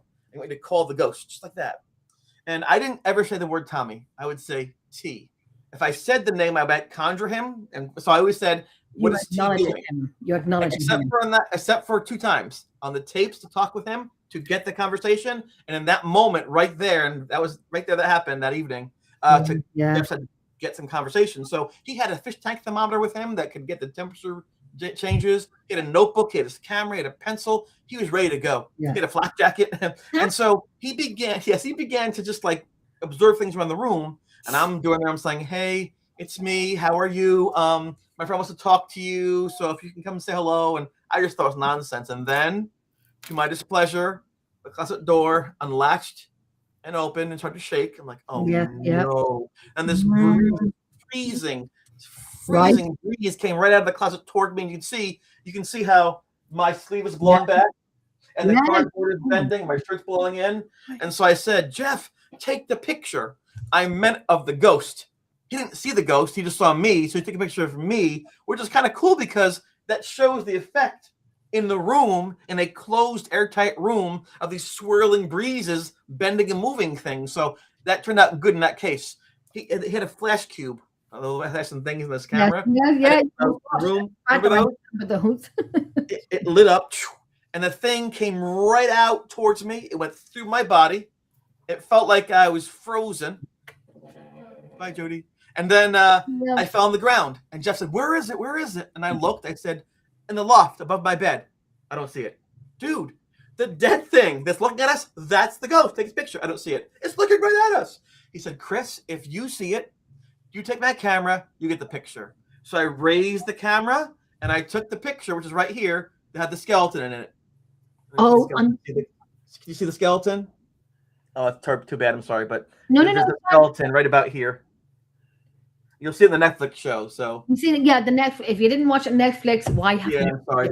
I keep it safe in the glass case. That was the one that they showed on Netflix, right? Yes. Yes, they do a good job of showing it. But there was a skeleton. That's the human skeleton right where I pointed. And Jeff's like, "Oh my God, right where you pointed." At that moment, took the picture. There's a human skeleton. Went to the library, labeled the bones, male skeleton, and that's the picture Jeff began to share, not to hurt me, just to get feedback, just to look, guys, what's happening here, and get, because he's a young kid too, trying to swim the waters for the first time. And so they make a big deal of that. It's a movie, how it did hurt me, but again, he apologized and it was sincere. And I really liked that. He was man enough to say he's sorry. And I love the guy anyway. He's so cool, I can't be mad at him. And when I seen him in the documentary, I seen him and I was saying to my partner, I said, "He's a photographer. He's a camera around his neck." And I said, "That's the person he's meant to meet." And like we were saying tonight, you're always in line for someone. Your paths will cross for some reason. Your paths will cross for some reason. And these are his notes. Oh, shut up! No way. Those are his notes. 1985. Are you kidding me? No. So it's just he was amazing. He loved literature. He loved art. He was a Renaissance man, as they'd say back in the day. And I am so amazed. You had mentioned, I think, Nancy, about things being planned. It works that way. And Jen, you're talking about things in your own life that seem to be, meant to be. Yes. And I had a hard time with that because on one hand, people say, well, goes in threes, meant to be, love at first sight. Then a child who's 5 gets cancer and dies. I'm like, I have a hard time sometimes what is free will? What is not free will? Astrology says this, and there's so many mixed signals sometimes. I personally believe that there is an order to things. I personally believe that there are connections in life. If you just look carefully, you will see them. And I hope that our individual responses are still genuine in spite of the fact we're being led in certain directions. Right. That's my hope. Right. I'm so on the same thoughts as you. We have this reason, we have these paths, we meet up on X, Y, Z. And then you have the other stuff that I'm thinking, but why? And sometimes it's best, sometimes people who know me, well, Jenny, don't get into those thoughts and don't do it on your show live. But I do sometimes, but not one tonight, because sometimes I do. And I have to pre-warn everyone, Jenny's going to let go. Jenny's going to let go. Come here, I have to go upstairs because I heard my daughter call me. It's okay if I just run for like 1 minute. Is that okay? Nancy, you take, I need to run to my daughter upstairs. Is that okay? Yeah. Go back in 1 minute, 1 minute, 1 minute. You go right ahead. No, because I have questions. Sure. I'm curious as to, I mean, I love that your dad went, you know what? You need me, I'm there. And then goes, what? Okay. How about we just run? And yes, like that's is did, right? It's something that he knows and it's something that he's comfortable with, and until he figures it out. And that is basically the self-discipline, and it's a structure thing, and it is a defense mechanism too. But it obviously centered you a lot. Yes. But I'm curious. I mean, I love that about your dad, but where was your mom? What was she thinking in all this? Let me finish my dad thing, and then do my mom. I'll springboard for that. My dad is very talkative. He's very boisterous. He's very intelligent, life of the party, got the jokes and things. But if something is wrong, he gets very quiet and very serious. That's how you know something's wrong. He's not the kind of person that yells at things. And you can see his gears are turning for the best possible option. And that's what he did when he visited at the college. He didn't say almost anything. Let's go for a run. I could see he was thinking. How do I say this? How do I do this? He wasn't prepared for any of this. And it was interesting, too, because my sister, Nicole, was angry at me for a while. No, she was angry at me. It was her prom night. He left the prom. He left her there without a ride to the prom to come up and save me. I never knew that for like years later, but it shows you how much he worried about me, because he forgot about her prom, which was a huge event in school, because his son was in trouble in a really bad way. He didn't know what was going on. So his instinct kicked in to save. And then, so sorry, Nicole, I love you. Sorry that happened. But so that's how that works, And he didn't want to talk about these things on Netflix either, but he knew that it's important to back up his son, that these things were real. And my mom, my father always wanted us to do well. He wanted us to be scholar athletes. He wanted us to, present ourselves well, to make the most of our lives. My mom too, but she focused more about who we were as people. Be a good person. Be thoughtful. Be kind. Mm-hmm. My mom would read to me a book called Goodnight Moon. And I used to sit there and just look at her. She read the book, just thinking I was so lucky to have a mom who loved me so much and who cared for me. When I was sick, she'd make me food and things like that. She was just a great human being. But she saw the suffering that I underwent. And I went home once during the haunting, and she said to me, "Are you okay?" I'm like, "Yeah," I lied. She goes, "You don't seem the same. You look the same on the outside, but you're like a different person on the inside. You're okay?" I'm like, "I'm fine, Mom." I lied. I didn't want her to worry about me, but she knew that something was wrong, and she saw the suffering. She knew I came from her, I'm a part of her, basically. Yeah. And when it comes time to talk about these things, she worries. Well, Chris, these things have been gone for 40 years. Why talk about it? You talk about it, people are going to talk about it in Brazil and Portugal and Philippines, and all of a sudden people are talking about them. What if things happen again? What if you wake them up? What if this causes more pain? I don't want you to go through the pain that you had to go through initially. So she said, "Don't do the show. Please don't do it." And I had to convince her I'd be okay. I'd be all right to go through the events again. And my biggest fear wasn't that, it was, who do you trust? I had to make sure in the haunting, people around me who I could trust, like Jeff and Linda and Beth, people like that. Right. To tell the story correctly. Yeah. And let's pretend, Nancy, I know 2,000 people that know who I am and what I do. Netflix was out there. In the first week, 5.2 million people see the show.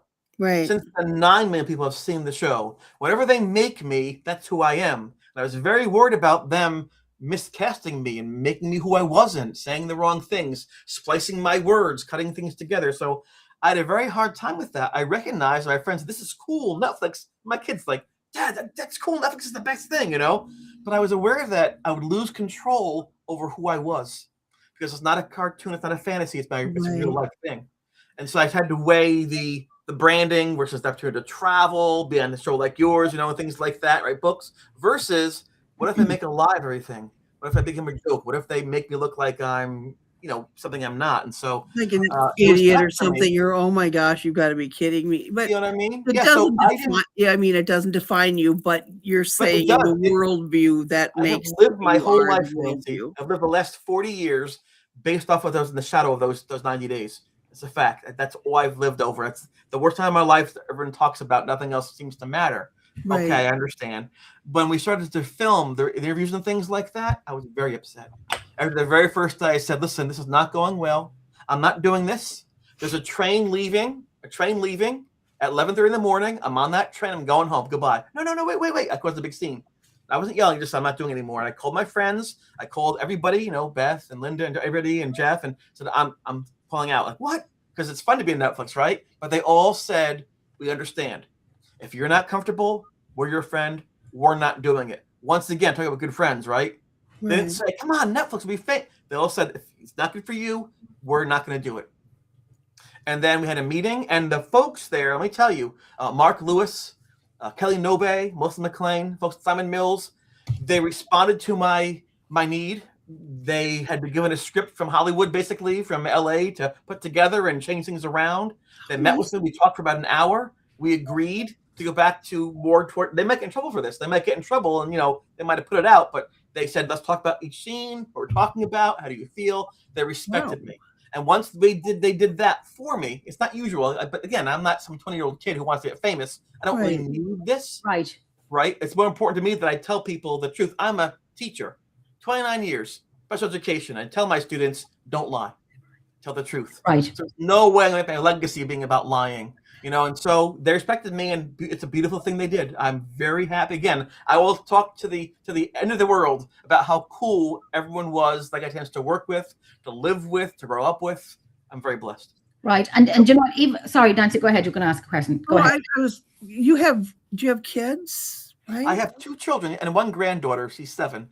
I have a boy and a girl. See, that was cool too, because it's amazing to make a painting or a song, but a living human being, like, what the, I help with that. That's so cool. And they can talk and move and as they're growing up, I was worried about one thing, them being the Ghost Boys kid.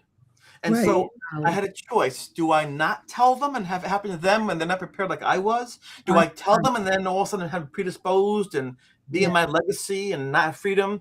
So what I did was I walked that line. I would tell my children, Matthew and Susan, I would tell them bedtime stories with unicorns and mountains and waterfalls and frogs. But those stories were my experience at college disguised.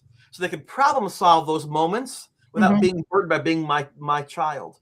And it wasn't until the TV shows came out, they're like, Dad, all those stories. Yep. Oh my God. My friends didn't know. My best friends didn't know. Hey, why didn't you tell us? This is my dad. They thought it was pretty cool. They thought it was cool, guys. They thought, how cool, my dad's cool. He's on TV and he was nice to us. So my daughter tells me who her favorite paranormal investigators are, and she watches them on YouTube. And I look at her and I'm like, excuse me, I am in this field 18 or 19 years, and you don't watch my YouTubes and you don't watch my live investigations, and you have 2 people that you love on YouTube investigations. Like, how dare you? But you're my mom. Yeah, but you're the favorite secretly. She just can't say that yet. She's too young. Because and your parent is always bigger than, and what they're doing is always big. Like, my dad was a private investigator, and I always thought that, like, he had friends named like Guido and Mr. Chase, who always wore a trench coat and had a talking parrot, and like, it was very mysterious, and there was a lot of mystique attached to it, a lot of like, ooh, it must be. And I'm sure it was like a grind to him, doing like, working and having to do surveillance and everything. But to me, it was so, I looked at it so differently than he did. And I actually worked for him for a while doing surveillance and doing process serving and stuff like that. And I was enthralled with it, but he didn't want me to get into it. But I mean, you look at what your parents do and how they do stuff, and it's in your eyes completely different than what you look at it as, and but on the flip side too, you know, something that you might think is really cool that you did or anything, they're like, and Yeah. then what? You know, it's Yeah. like no big deal, right? So That's true. I think that's just part of relationships. You know, I there have been times I've brought home some investigators from TV to my home, and my wife's like, "Hey." Meanwhile, my friends will be like, "Oh my god, go to." So people have their own interests, their own things, and you want to make sure that you have just a healthy dialogue. And sometimes fame and notoriety gets in the way of that. They don't always want to talk about mom. I know my mom has a podcast. I know she's really cool. Her name is Jan. I know my mom. Let's start with Sam and Colby instead. You know, I was saying just because they want to make their own. That's who my daughter loves. And I said, Jessica, hi, Peter. Hi, my love. And I was like, but hi, Peter, my love. But I'm like, you know, I'm Jenny. Like I've done TV. I've done, you know, Discovery. I've done Canadian TV, and I've done these amazing locations, and I've talked about my experiences. And I let them listen to my audio because I like young, fresh ears. If my ears are getting too old and even don't listen, nothing can go but my hearing. I need hearing for my audio. I'm obsessed with audio. And I have to say, I loved, and I probably did speak about this tonight, when you had left the recorder in the room for 15, 20, 30 minutes, something like that, and you let them know we're leaving. And I said to my partner, and I just said, they left the freaking room. They left the room, because I'm all about, if I have people in the room, don't breathe, don't talk, don't do this, don't do that. If you bang, like bang, tag it for the sake of the audio. You know, I hit the table or the chair, or I'm very strict when it comes to audio. And I'm my ears are like fox owl ears. I'm very kind of very They look human. I don't know. Do they look you? Yeah. I'm like, oh my gosh. I'm just so strict when it comes to audio. I've been called so many names because when I do audio, Jenny, you're like Hitler, you're like this, you're like that. Because audio is my obsession, my passion. And I'm, you know, when it comes to paranormal, you'll get more audio than you will get photographs, and you're very lucky. And on my side, when I seen a full apparition, it didn't harm, didn't even know we were there, but I seen it. I see it. If I could write a book on the stuff that I seen, oh my gosh. Oh, wow. It's a lot. It's a lot when you have experienced it. It's a lot. And you think you're crazy when you're talking about it to people. And I've spoken about my time on shows, and I wish I could have a projector in my mind when I talk about these stories so people can see what we've seen, like you, what we've experienced. Right. Same with Nancy and everyone else that has experienced paranormal. I'm laughing at Julie saying Sam and Colby. No, don't put the thumbs down, Sam and Colby. They're all right. I haven't watched them, but I'm sure they're okay. You know what's interesting about that? You are an investigator. You're a psychic. You're a medium. You're somebody who is gifted in the paranormal. I wouldn't say I'm a psychic or medium. I'm just very. You're empathic. You're open. You hear these things. Yeah, empathic. Yes, but who sometimes goes on multimedia.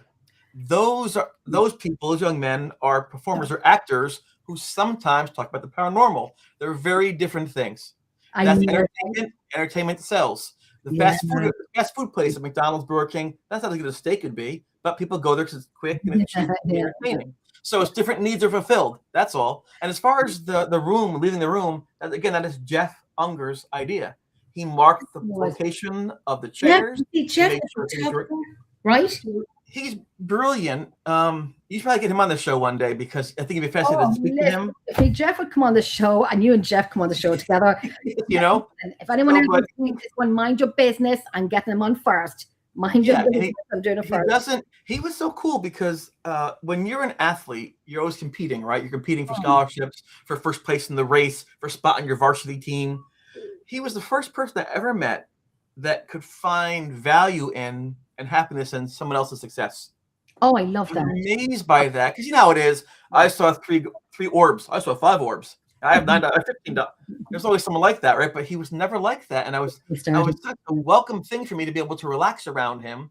It wasn't a competition. It was just sharing information back and forth, and he liked being around me, seeing these things, experiencing these things. So it's kind of like a yin yang type of friendship. You know, he was my best man. I was his best man at the wedding, so it's kind of nice. Oh, Oh gosh. Okay, you see, and that's how you all met. Now I talked to Nancy a lot, so I say you all met. Y'all, man. Y'all. Y'all hacking. No, you all. It's a Southern thing. I How want I want to know how it is having a grandchild. Isn't that great? All right, I know you're filming this. I know people listening to this, so people sometimes measure their words. It is the most amazing experience of my entire life. I have great Oh my grandchildren, gosh. so I'm Oh, all over. I love having I just grandchildren. love her. Everything is new and magical, and colors are vibrant, and words. It's just she's Pop Lop. Hi, Pop Lop. She's 6.5. She'll call me on FaceTime and say, "Hi, Pop Lop. I love you." What grandchild will call their funny old grandpa? I'm so blessed. Her parents are great, you know, and I love having her in my life. She visits a couple weeks every year. Comes up to New York. She's in Florida, and we just have the best time playing video games. We kick the ball outside in the yard. We do chalk on the sidewalk. We get ice cream. We go to parades. I am never as happy as I am when I'm with her. There's no offense to my wife, my friends, my parents, my kids. Just this little granddaughter to me just has my heart. it's just your corner of the world that you just savor it and love She's it. an old soul too. She's an old soul. She knows things. She's just really cool. I love that. There's one thing I want to say. I want to say very quickly hi to the people who are watching on TikTok. Tracy, my sister from London, Mister in the UK. I love you. Tony, her son, who keeps calling me grandma because I look like there's a comedian in UK and I probably talk like her. Her mouth is like a sailor's mouth. It's so bad. I have a question. I talk like a sailor. Have you had any experiences after that? I'm sure you get asked that a lot. I'm just curious, though. I do not know. I think that once the door is open, I think it stays open. You know, once you start noticing things, you can't unnotice. You can't those close the things. door anymore. You can't. I'll give you a funny example, then I'll go to your question about seeing things. I think I was maybe in 10th grade in high school, maybe 15 years old, and I was sitting in Spanish class, you know, and learning all the Spanish words. Apeñama, right? And I looked around, and all of a sudden, I noticed that girls were pretty. I'm like, what the? I mean, there's G.I. Joe action figures and baseball cards. That one moment, I'm like, they've been here the whole time? Oh my gosh, these girls are so pretty. And then after that, I thought, I like girls, right? But before that, I didn't even care about that kind of stuff. It was adult stuff, right? So that moment, bang. I think the same thing with ghosts. I never thought about ghosts. So all of a sudden now I see one, I'm like, there are probably more. And even though I don't like to see them, my parents took us on vacation 3 months after the haunting had ended. We went to Virginia, and they have an historic Williamsburg recreation there. And I was standing in one of those old mansions. My mom said to me, "Look at a picture of you in this place where Thatcher and Reagan and Mitterrand and Kohl had met in the G7." So I stood there by this table, and she had a little 110 camera, you know, little thing with the finger in the way. And I hear this clock, this grandfather clock, go boom, boom 3 times. It's 11 o'clock in the morning. I'm like, that's really weird. Maybe broken. Then I hear some woman screaming like bloody murder. And she runs past me in this dress on fire. I'm like, what the heck was that? So the picture, I'm like this. Right? So back in those days, you didn't know right away. You didn't have cell phones. So my mom sent them away to Rhode Island or someplace to get 4x6s, you get double copies. They mail them back to you weeks later. We're home, and she says, "Oh my gosh, look at this picture. There are these floating clock faces by you at 3 o'clock behind your head. And there's a lady who looks like her dress is on fire running in front of you, like this white ghost lady in front." So I knew at that point in time, it's not going to end. But because my experience was so traumatic, I never fully embraced those things. Yes. There's a time when I was in my early 20s, people talked about who I was, and I went to this new age store, and I told them by mistake what I had done. And I was teaching these classes on like aura reading and things like that. And I was going to people's homes and cleansing their homes and things. But it got out of hand. I get phone calls all night. People were following around on my every word. I felt like I was like this cult leader. I didn't like it. So I put everything in a box, put it away for 20, 25 years. Wow. I couldn't handle people's reactions to me. It'd be a little better now that there's more groups out there and TV shows. And it's more acceptable than it was then. Yeah, I had a hard time with it. Than it was then. I hid my gift. I hid my ability that opened up during this time. And I will say quickly, I want to say hi to Paranormal Resident who's watching on TikTok. That's one of my best friends who I investigate with, Kieran from Paranormal Resident. Love the bones off him. Very funny. and we were working together in Lep Castle in April. Very quickly as well, middle-aged and creeped out said hello to you as well. Very cool up there. Right, I was in a show with them Yes. 2 weeks ago, and they're just a great bunch of guys. And I did a show with about two, I think it was one in the morning. But they said, I was talking to one of the guys tonight, and they said, make sure you say hi from us. So yes, he comments sometimes. He's great. yeah, I think it was Shane. Yeah, Shane. But so yeah, they said say hi. Another one that I wanted. And this is what I know. That we had such a great crack before the show, and they were saying like, Jenny, say something in Irish. Yeah, sure to be sure, feck off, and all that crack, So, I know a couple things she says in Irish. Never mind. You don't want to know what I say in Irish. You don't want to know what I say. It's like a sailor's mouth. Honest to God. There's one thing I wanted to ask. This happened today. There's one thing I want to ask you. When I say one thing, like I said, it's like earlier on, in the party is not one thing. When you had met Ed and Lorraine, and Lorraine would not shake your hand because she knew. How did you feel did you feel worse? Did you feel See, a lot of these things are negative, huh? The ghost shower attack, my friend's not like, it was a tough time. I can tell you that was also totally unexpected. Jeff knew who they were. He had seen a poster, a flyer on the wall of the college dormitory. He brought it to our dining table and I said, let's go see this. And I already had, believe it or not, I was supposed to go on a date with these two lovely girls, one of whom might have been in the show. And Jeff said, come on, they're famous and they have this thing and it's free. I'm like, well, and they're like, just go ahead and have fun. Just go do that. I'm like, okay, fine. And so we went to the location it was at, and it was crowded. They must have been famous because the auditorium was filled with people. Hundreds of people were there. Young people, old people. They had Ghostbuster shirts on them. That's the year that the movie came out. Who you gonna call? Yeah. And, that was the year. So we sat there, we watched them, and then at the end they said, if you want to come down and meet Lorraine, do so. And Jeff's like, no, that's Lorraine. And Jeff had written down a series of questions he wanted to ask them, but he didn't decide what do I ask them. I have like a couple seconds of these 10 questions. What do I select? So he put me in front of him. This way I had more time to pick his question, and off I went. Okay. That's what I thought. In reality, he tells me now, he thought maybe she would sense something and me want to see what happened. So I was kind of tricked that way. In any event, I walked up to because he figured if you would know, right? If anyone. So I walked to the stage. She looked at me. She said, I'm not going to shake your hand. I don't want to know my future. She thought I would tell her future. Then Ed put his hands on me and gently pushed me off the stage. It was worse than they did in the show itself. I was actually physically removed from the stage. They then went on a walking tour of the college campus looking for activity. And to go with that, one of my friends went, but I didn't want to go because I was humiliated. I thought I was embarrassed. I know a few things, and I'm not going to air that out, but I know a few things, and and we didn't know. So Jeff started talking to me about what my past was like. Are you sensitive? Do you think she read something on you? And that's why he began to write some notes, because he had a feeling that Lorraine sensed something. Now they were barnstormers. That's the old term. They would go from place to place, and and then do things that say they made their money doing the barnstorming. And they'd go from college to college, day after day. So they were gone the following morning, and I was insulted by that. 20 never found out what it was. 28 years later, I was speaking at a location not far in New York from here, and a very beautiful lady came up to me, very composed, very poised, and said, "You're Chris. You're the Ghost Boy, right?" I said, "Yeah, that's what they call me. They call me the Ghost Boy." She goes, "My mom loves you. She adores you." I'm like, "Oh, that's nice. Who's your mom?" "Lorraine Warren." "Oh, shoot." "It was her daughter Judy." And I said, "Yeah, you probably have the wrong Chris. Let me tell you what happened when I met your parents." He goes, "No, I know about all that. I know about that." Judy didn't like all the ghost talk. It wasn't her thing. That happens sometimes with parents and kids with different interests. So she wouldn't go on these tours. She'd wait in the car in the hotel room. She'd do word searches and crossword puzzles.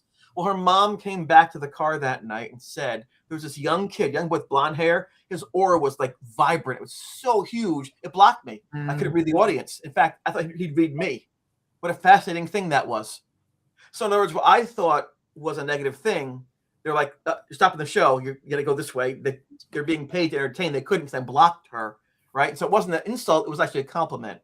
And so I thought it was kind of fascinating that she saw something cool in me. And so I had the opportunity, they said, to meet Lorraine. At this point in time, though, she was maybe 2 years before she passed. She had dementia. Oh, And they said she might not recognize you. She comes in and out. She talks about her roosters a lot and things like that. And so I said, you know what?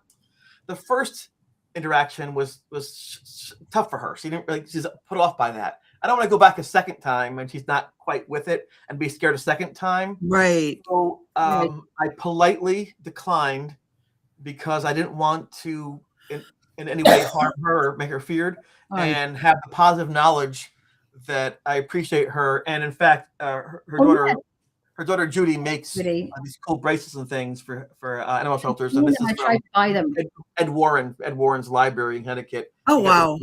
In Spain and their tours of Europe. I love that. So my experience is, looking back, cool, because people say, you met the Warrens? It was brief, but I feel cool about that. And I know that everyone's controversial. Every figure, every politician's controversial. I can tell you this. This is from my own experience, and this is from the heart. When Lorraine said something, she meant it. Whether wrong or right, she meant what she said. And she looked you right in the eye, and you knew that was her perspective. She was being honest with the person she's talking to. I think she was a lady. I used to interview her grandson all the time. Chris McConnell, yes. We became very good friends. Yes. And who's that? Chris McConnell. McKennell, and we became very good friends. We don't speak now because we've just moved on, because we were friends for a long time, but we don't speak a lot now. But I remember the first time I was interviewing Chris, and I was with another. I started off this show about 6 years ago, and I remember when I got Chris on my show. So my other co-host was, open up the show and so on, and said, right, Jenny, take it over. And I was like, I forgot what I had to say. That's the time, That's the time. And I had it written down in front of me, but the words were not like in English for me, and I forgot what I had to say. Right. And he's from the Northern Ireland, and he goes, right, Jenny, I'll take over from here now. So he took it over, and I'm like, and then I had to collect myself together. I'm like, oh my God, this is Chris McKennell, and holy crap. And he kept saying to me, my mum would love you because she loves hens, and I love hens. We love animals. I work with animals and rescue animals and whatnot. And he said, my mum would love you. And I'm like, shut your face. Really? Shut your face. Would she love me? And I just loved her just for being herself. Lorraine, different views on Ed, but we'll not talk about that one tonight. But I loved Lorraine. Yeah. So I was very happy when Chris said that. So that's my only connection with the Warrens. But I did enjoy it, and I found it very fascinating. I've spoken to people since the show came out who were at that presentation. It's pretty cool to hear them say what they saw and what they realized and things. So there's a gentleman there who was there who lived in Monroe Hall, and he said that he mentioned to Lorraine that he lives in a haunted dorm because he had a ghost in his dorm, and she says, I'll find it. And so she went to his dorm. Of the 10 dorms, found his dorm, went in the door, down the steps, found his room, said, here. He goes, oh my God, that's my room. And he had like things in his room fly around and things like that. So he said, I'm telling you, no one knew. I didn't tell anybody except for her. She found it. So he was a believer at that moment in time. So I'm just looking at my friend Mark Manning Media. So I have done a few shows for him. Weird watching old episodes of Most Haunted. Love from Mark. Scary Area podcast, Jenny. He runs a podcast here in Ireland, Mark Manning, on Instagram and on TikTok, but fantastic Irish podcaster. So yes, definitely. How do you spell his last name? Mark Manning, Manning. The priest that blessed my room was Charlie Manning, Manning. Manning, yeah. Yeah, I know. You see, it all connects. And I was going to say to you, when in all the years I've been doing investigation, and now at 17 years of age, you have been opened up to the world of this that you didn't want to. And I know when I go and stay in the hotels, or I listen, I'm in Ireland, every hotel is a castle, and my doorstep is castles here in Ireland. Where are you going next week, Jenny? I'm going to Leap Castle. Leap Castle, if you don't know Leap Castle, it is one of the most famous castles in Ireland and Europe.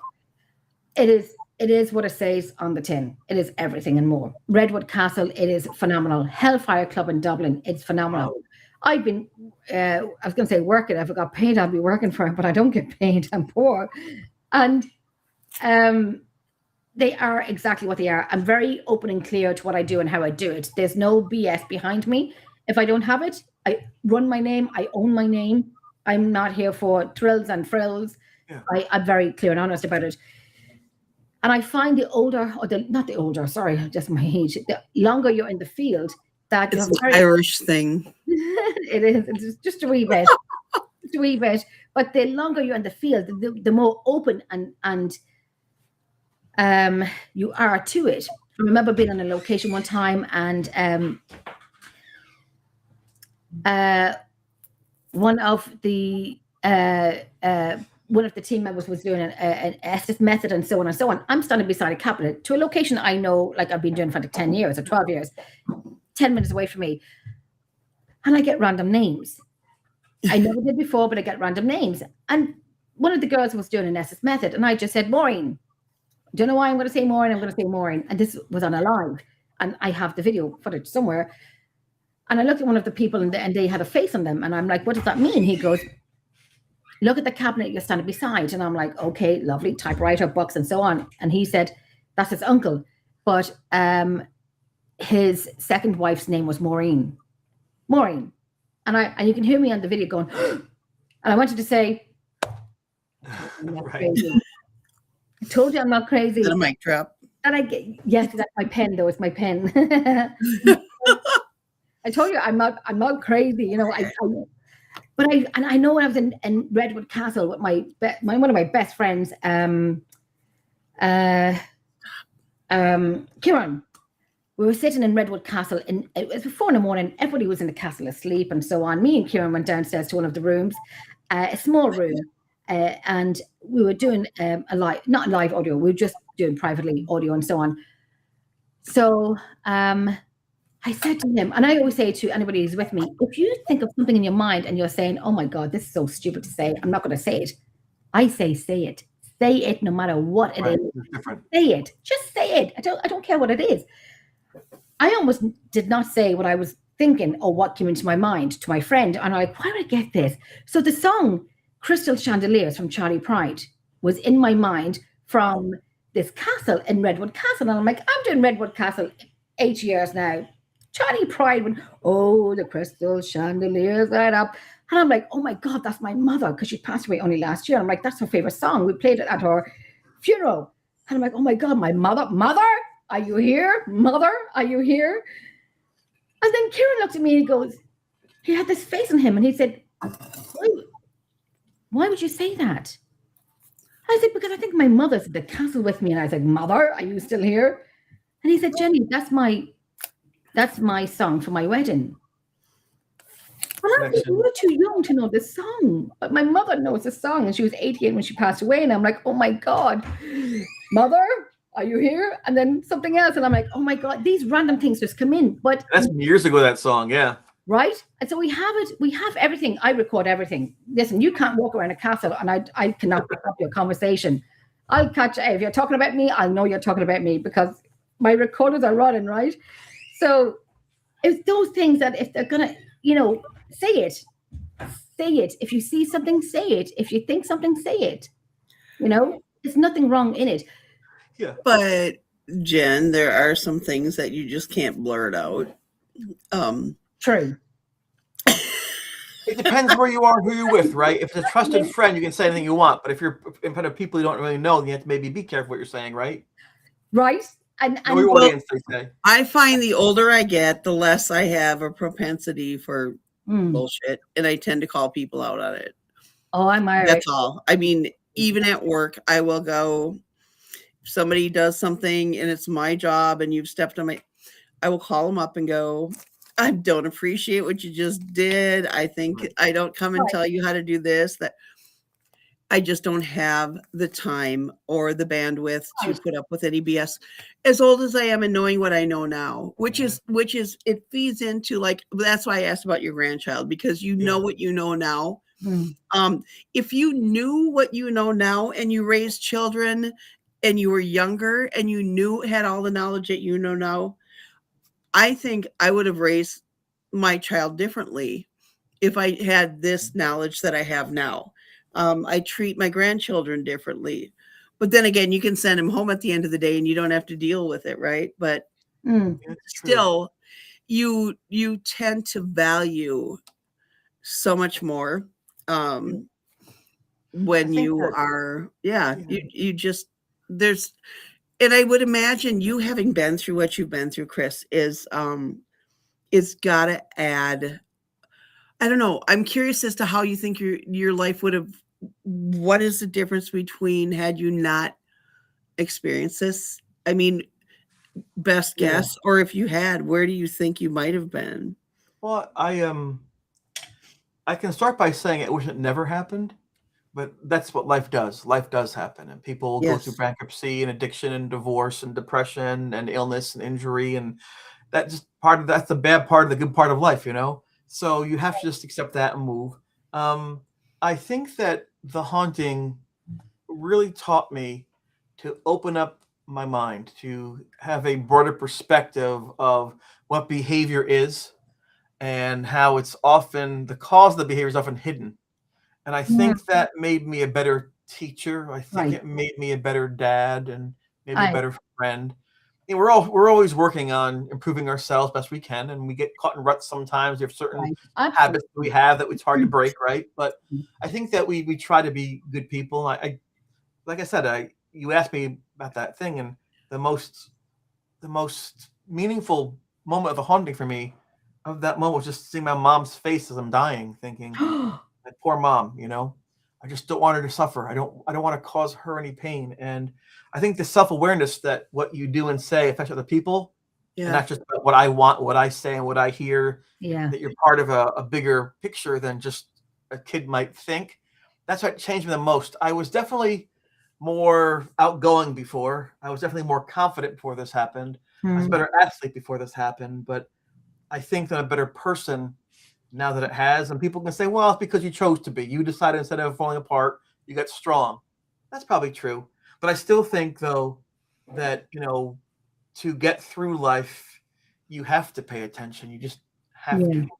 And then And when things people get too. very dark, you have to be able to recall good things that still exist, even though things are dark. I told you, I mentioned to both of you that when I was in that room, I was kind of quarantined, you know, after the attack happened. You because you kind of withdraw into yourself, which yeah, it was sad. I felt very alone. A few years ago, I was walking into Pennsylvania Mall, and this guy walked up. He goes, "Wait, are you the Ghost Boy?"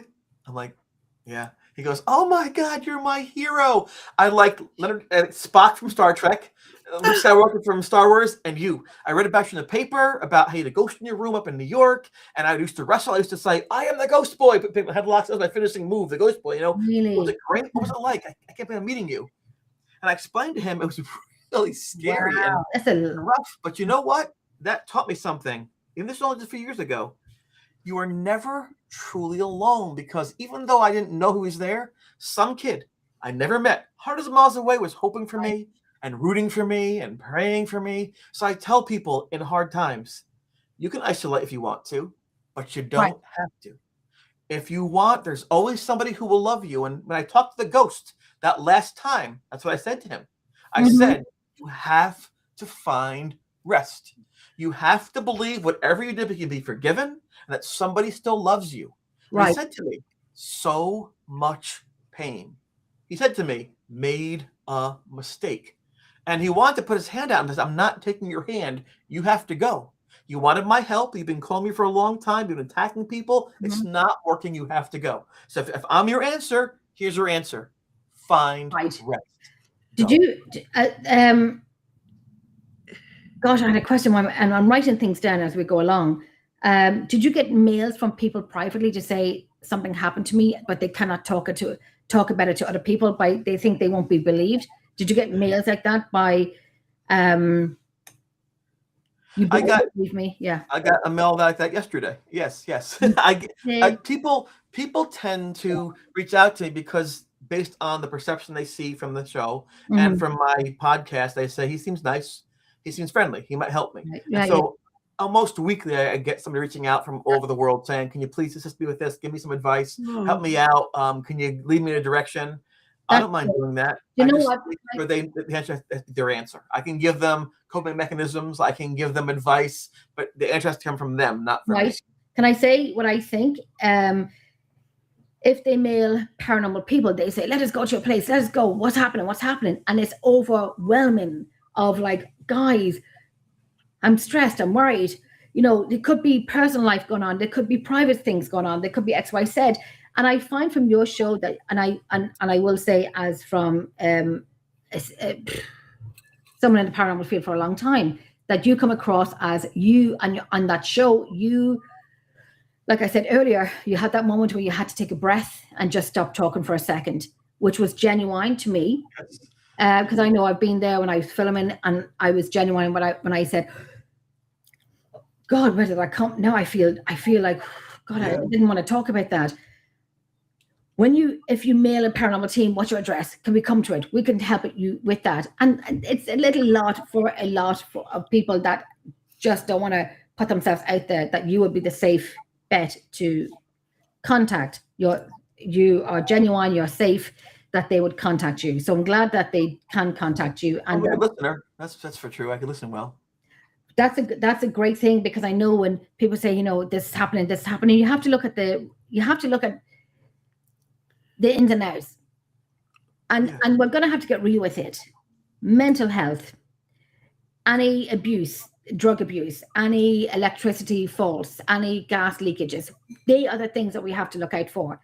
Sure. Hallucination, hearing and whatnot, they are I find genuine. And even though we hate to say it, we hate to ask, and I'm glad I'm not put in that position to ask those questions too many times.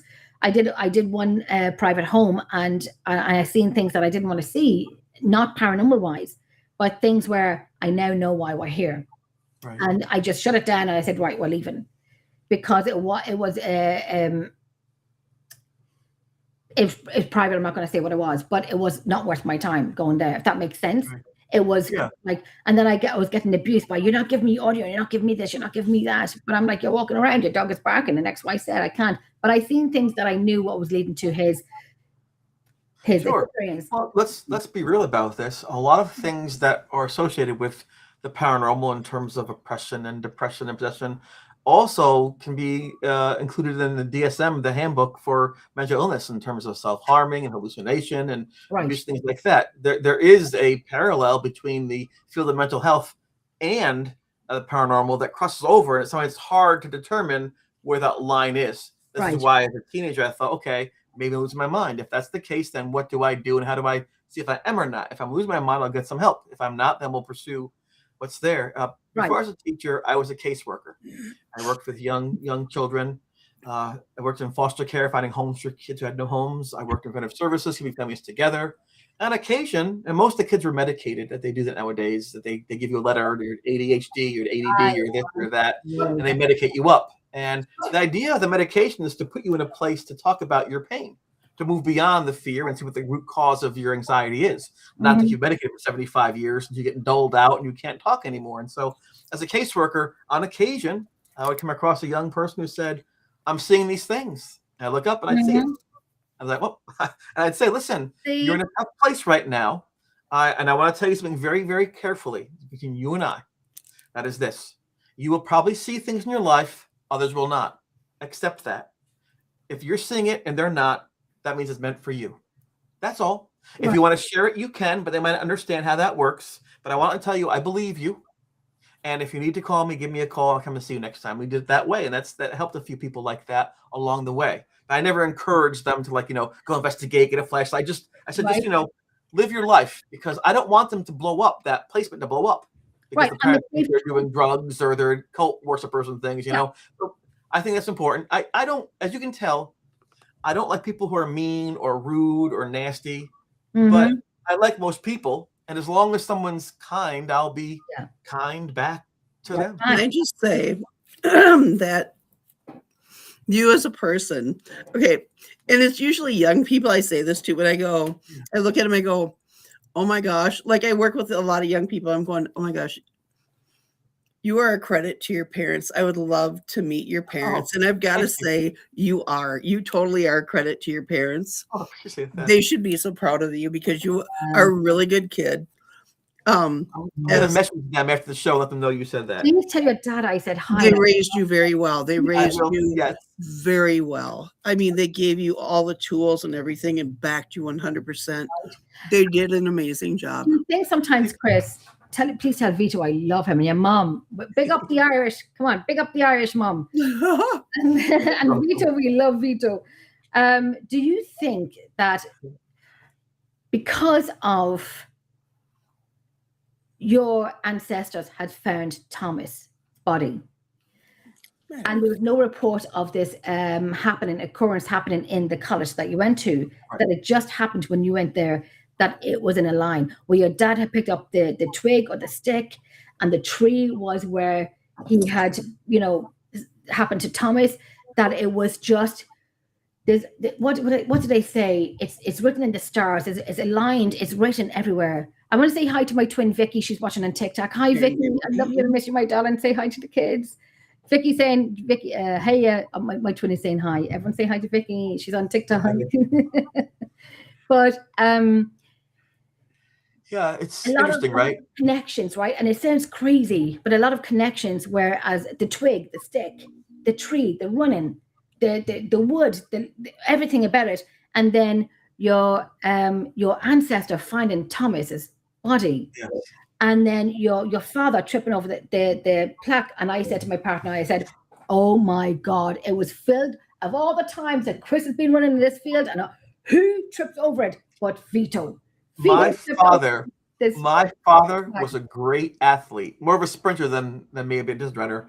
But every time he'd say, "Now this is cross," boom, down he goes. He would constantly be tripping. So when they had that in there, I'm like, that is so accurate. He would always trip on things, and of course that's what happened that way. I could go by that sign a million times, never step on it. He goes there one time, and down goes Fraser. And it's all your ancestors.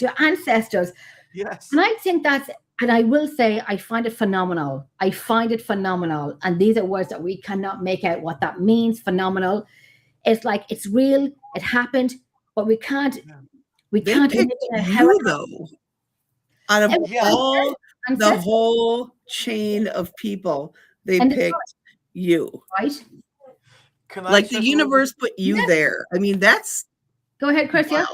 I want to share something. I don't usually talk about this. A lot of times, many times, people will block or repress memories that make them uncomfortable. It's a common thing, right? Then somebody says, "Oh, that's right. I remember it," right? And so we do that. I didn't know as a small child I could do things. I found out just a few years back, my mom was telling me, when you were younger, like 4 or 5 years old, you used to know things. Oh, what do you know things? One time you're watching cartoons on Saturday morning, watch the Pink Panther. Boom, boom, boom. And you turned to me, I was in the kitchen, you turned to me and said, "Uh-oh, Dad's at work. He fell and tore his pants by his knee." She's like, "Stop that." He came home like 5 hours later with a tear in the knee of his pants. He goes, "What happened?" "I fell at work." And she's like, "Oh." And then I would say things like, "Ma, Grandma's calling in like 5 minutes." That's the time of cord phones, And she goes, "No, she's not calling. She's visiting." Ring. She'd be like, but she didn't talk about these with me because she's afraid that I would focus on them. I would be different. Right. She had to protect me from that gift. And I can tell you that one thing happened to me when I was younger that I repressed for 30 years, maybe more. And I wrote about this in the book because I thought it was super important because we don't always remember everything that's in our heads, especially as kids. Right. Yeah. When I was 11 years old, my great-grandfather, he was born in 1897. Wow. Was still alive.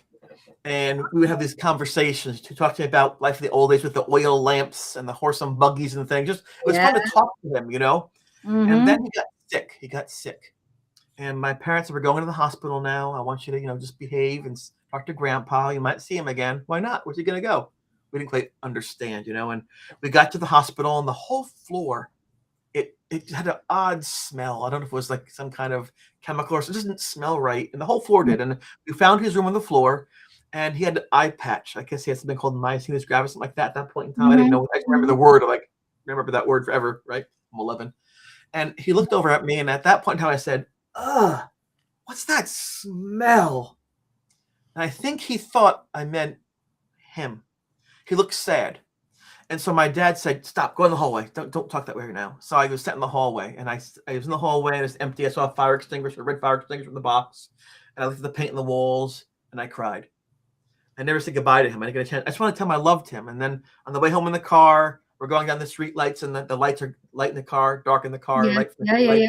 I'm just looking at I'm crying quietly. I'm like, "I miss you, Grandpa. I'm sorry. I love you. I'm sorry to say goodbye. I was so heartbroken. I wasn't strong enough or behaved enough to say goodbye to him one last time." He died right after that.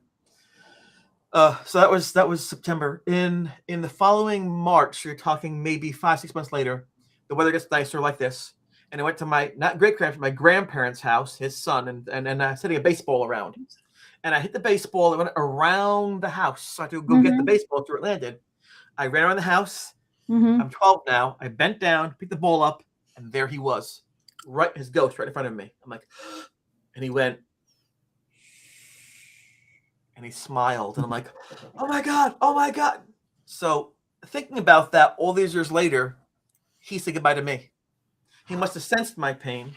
He must have sensed my sadness. And he said goodbye to me. Isn't it? And he said, shh. So I told nobody for 10 years, for 20 years. It wasn't until the last year or two I began to tell people what I had seen in that day. And so when you mentioned about why me? Why was I picked? Maybe there's just something about my DNA or my personality or my experience that opened me up very quietly to these things. I totally understand and believe that. I genuinely do. Kimmy was asking, she wanted to know, if you'd been back. Yeah, the place where he was killed, him and also Parker, is called the Torture Tree Monument area. They have a little shelter there now. They have the big trees marked off, and I didn't go back for at least 20 some odd years. I didn't know where it was until Tim Shaw from the Black Cat Lounge brought me there to say where it was because I didn't really want to go. I was afraid that it would be there. It wasn't. But his body was reinterred. He was buried, I think, in 20 or 30 in Rochester, about Mount Hope Cemetery. And so I did go to the paupers are great, but I did go to him one time. But I was so nervous because I didn't want to see him. But how do I say this? It was traumatic. It was mixed. It was traumatic. You're helping him, but it was traumatic, and it was. But he seemed to be at rest, and I've gone back to the college now since I've been speaking for the past few years. I get invited back to speak. I meet the kids who live there now. I went there on Halloween to say hello to them, and I go back a lot now because now I'm a popular figure for the lore. Oh, it's the Ghost Boy. I have to go back. But nobody. It's like the Beatles. Like they come right in the nightgowns. Oh my God! When I that is funny. Oh my gosh, that's a cool funny. Place. I could probably live there and get there by. I love that they refer to you as the Ghost Boy and you embrace it. that. Ghost Boy special. The sub shop has a sandwich named after me. And it started out as like not a good thing. People are like, "Oh, it's a Ghost Boy," and you made it into something that is so positive. That I didn't do that. I think that people interested in the events did that. I think that being on television helped to do that. And but you embraced it though. I have because people find joy. They like knowing that they're not alone. They like knowing there's something after life, whatever that is. They like knowing that we're there, not have something happen here, something cool happen here. So I'm kind of like a living question mark. I mean, I shouldn't be here. I should be dead 50 years. But they're telling me now, like, for some years, it's kind of cool. Like, ooh, the Ghost Boy. I went up to the town on Halloween. I told you they had a big parade, a big Halloween parade. Right. And this one guy says to me, "You're that Chris from Netflix, right?" And I said, "I'm being for Halloween. What do you think? I look like him." He goes, "Looks just like him, except for your hair." I'm like, "Thanks." Oh, really? Do you think at some point, right, where everything is aligned together, everything is aligned? You were, and this is what I think. Apart from what I think, what do you think that there was no history before that, no reports of this happening in the college before you joined in? Your ancestors have met Thomas Boyd. has seen that. I'm going back on my records here now. The please the audio. Listen, I'm going to mic drop in the audio. That's like Yeah. I need to. I sometimes when I mute my microphone. It's because she's calling people names that you shouldn't hear. Oh. Yes. No, I think my ears still hurt. No, I'm not. No, I'm not calling people Is names. that a cuss? Stop it, Nancy. Stop it. When I mute my microphone, it's because I'm saying your audio. See, there was those words again. No, what I said was your audio. No, Nancy. Jesus Lord, take the wheel. But when I mute my microphone, it's because I am cursing because your audio was. I'm doing an Irish language there by saying it's absolutely amazing. My prayer beads. When I get passionate, I'm very an Irish sailor when I get passionate about audio. Your audio is the creme de la creme. I'm protected. There's not a lot of audio that I would say is the creme de la creme, and yours is a pen drop. I don't have a microphone, but it's a pen drop. Thank you. Audio. Well, it is again.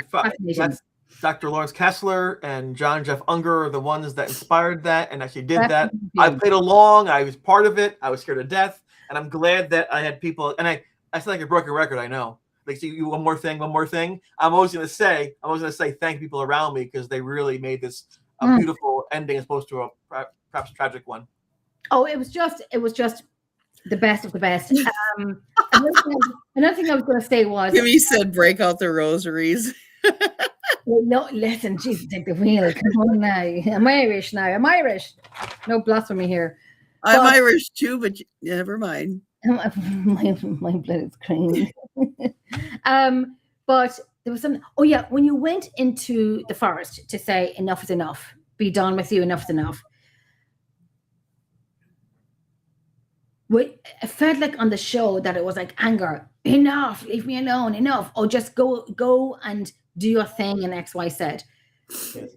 You know, the show, as I mentioned, had to compress 30 years into those hour and 40 minutes, which they did a very good job. I'm very impressed. There are 3 things that are mistakes in the show. The first mistake is the person who plays me draws with his right hand. I'm left-handed. Minor thing. We love the left-handed people. I'm not left-handed. Do you still draw? Yeah, sort of. I can kind of draw. Yeah, I try my best. I what if I have any? As I'm talking, I'll try to have an example of what I drew when I was a kid. Here we go. If I can find the right page here. I made this in art class. This is Bill Rogers after winning the Boston Marathon with Laurel Reed. Okay, you drew that. Yes. Wow. I can kind of draw, and I think I drew Elvis too because I thought that was really cool. I like the fat Elvis because he had to work really hard and sweat. So when I was a kid, I used to draw fat Elvis, but I also drew skinny Elvis too. Did you really? That's when I was 12. Oh wow! You'll see him in the ticket for the concert. Oh. I thought. Okay, no, cool. Kind of drawing is doing a bee and making like rabbit ears on top and feet coming out as a bunny. That's me kind of drawing. So that's kind of drawing. Yes. You do very well. Okay, and the other 2 were what? Oh, no, I'm sorry. Other mistakes are they compressed the timeline too. So they only had so many weeks to pay everyone for the boom bike and the camera 1, camera 2, and the coordinators to film outside. So they filmed for 3 weeks. They filmed in November, mostly November. And so it was at the full leaves coming down. But the haunting lasted mostly from February to April. But they couldn't get the filming crew together for that time period. So the dates you see are incorrect. The toga party was on January 22nd. Then Lorraine Warren was January 30th. They were her birthday. The first time I heard the ghost was February 11th. I saw the ghost February 12th. Wow. The pictures were taken Valentine's Day, right? Valentine's Day. March 10th was a shower attack. So they had to change the date so it matched. Otherwise, they can't say it's April and there's the dead leaves. So they had to be creative with those dates. That's okay. That happens, right? So the major change, though, was the final scene. And they had tested out all of the thing in LA to their commissioners and focus groups. And they kept saying They're in the room. They're in the room. They're in the room. They're in the room. We need something outside. So that final encounter did not happen outside by the tree. It happened in my room. I went back in my room. I broke the blessing. I took off all my clothes like an infant. I took a shower, cleaned myself off, went and lit a candle, and summoned him back. I broke the blessing and talked to him. That's what really happened. Are you But kidding? they don't want to show naked people. They don't want to be in the room all the time. So they We changed need a that part last 2 part. Netflix. We need a part 2 Netflix. Did you? So it didn't happen in the forest with the tree. It happened in your room. Correct. Oh, we need to talk privately. They told me. Talk privately. They told me about 4 months prior. Just so you know, we made a change in the show and the script. I'm like, oh, okay. What's the change? And they said we had that outside. I said, well, why outside? They explained to me that tied into the tree better. That the focus group said you're in the room too many times for an hour and a half. You go somebody's place. We had to be creative. Okay. And do that. So I wasn't too upset because it kept the spirit of kind of what was going on. Yeah. You know, but I understand. what can I tell you? I just Sorry, guys, the ghost didn't cooperate. But when you're filming on TV, when you're filming on TV, they can switch and change it anytime you want. You have to sign an NDA and XYZ. You have to sign this paperwork. I'll have to remember that next time something comes to my house. If they ask you to sign anything, look it over and read it over. Check the lighting. They do look at that too, because I signed my contract. I read it and I said no avocados on set. It's a joke. And when they picked me up at the airport, they gave me a salad with avocados on it. Oh, avocados! I'm like, you read it. That is so fun. So do they scare you? The book has all the correct dates. There's a timeline, page after page, of all the dates in here, so that gives the actual thing. Send me the link of your book. I'm going to order it tonight. I'm ordering it tonight. Do me a do you see the books before you send them over, or can you sign a book for me before you send it over? Is there any way that is possible? Or if you get Amazon, I can't do that. If you let me know, then I can send it to you for myself. Can I order from you privately? I'll sign this one for you. The one I have in my hand right here, I'll sign it for you. One on the show that you show. Listen, that book is mine, people. Right here. This one is yours. I'll sign it when we're done. I'm like, I will pay you tonight. No, listen, Nancy, come on, it's my show now. Shut up now. It's my show. I will pay that tonight. Now you can give me a price now. Don't be. Listen, I'm in Ireland and we're having a crisis here in Ireland. Don't be. Fine. Huh? I said a pint. Listen, I'll send you over a 6-pack of real Guinness from the Guinness factory in Dublin. I can't top that. Sorry. Like, listen, Nancy, that book is mine now. So well, I didn't show you the book for that. I just want to let you know that there's actual timeline in case you want to go and check and see. So, and at the time they told me that, I was very sick. I was diagnosed in May with eye cancer. And they found a tumor in my left eye, which is why. Okay, are you okay now? And they said you don't have much time, maybe. So I made my will out and things like that. And then I have good health care. I went down to Sloan Kettering in Manhattan. They took a circle of metal, put small spheres, circles of radioactive material behind my eye, and they burned out the lesion. Wow. That was during June. And then I was able to recover, actually. Thank and God. live and be cancer free. So at the time they were saying about the change in the location, I'm like, okay. I was just happy that my kids and grandkids can somehow see what happened to me in case I wasn't here. And that's a picture of me in the hospital with my eye patch. Oh my goodness gracious me. Listen, I don't have to say amen, but I'm going to say amen. Okay. Yay. So I tell you that I'm happy to be alive, not just from the ghost, but from this. And when they gave that radiation to me, I had to be quarantined again, just like in The Haunting. I thought to myself, here we go again. The world's going on all around me. And I'm all alone with my struggles. It was so crazy how it prepared me for the scariest moment of my life. But I learned from The Haunting to appreciate things beyond me. So I looked out of Manhattan skyline, the Chrysler Building, the City Field, the glorious, it was beautiful. So you know what? This is my last few moments. At least they're beautiful. And people reached out to me on Facebook and Instagram. And they're so kind and they're praying for. I could feel the warmth. They're just, I don't deserve anything, but they're so kind. I felt so loved in that moment of like loss that now that I'm through it, I just want to really give back whatever I can because you were chosen. Right? I listen. This is what I think. Oh my Lord, Jesus, take the wheel. And I don't say that often because my partner knows Jenny's a little bit Irish, but you know he's probably looking at me now. I know I really am. I swear to God. But I will say there's always that ley line that. And I'm optimistic, but I'm pessimistic at the same time. I'm a little bit, Irish, You know, But there are yeah, trends, there are patterns, they exist. right? You know, And it they just exist. that this happened, and I always find something happens for a reason, and I do believe that in me. What happened to me, and that's a story for a private conversation. What happened to me is happened to me for a reason, and I'm being that reason today, and that's a private conversation. Sure. But the same with you. What happened to you was a reason. Yes, you're a marathon runner. You love your marathon runners. And my brother is a marathon runner. And I say, Barry, why are you running? And he goes, just because I want to. And I'm like, but why? Why? It's liberating. You're Oh, out there, you're moving in the breeze, and the trees are going past, and you're accomplishing something. And Loved it. it's just a good feeling that I didn't know until I did it, how cool it was. And I can tell you this.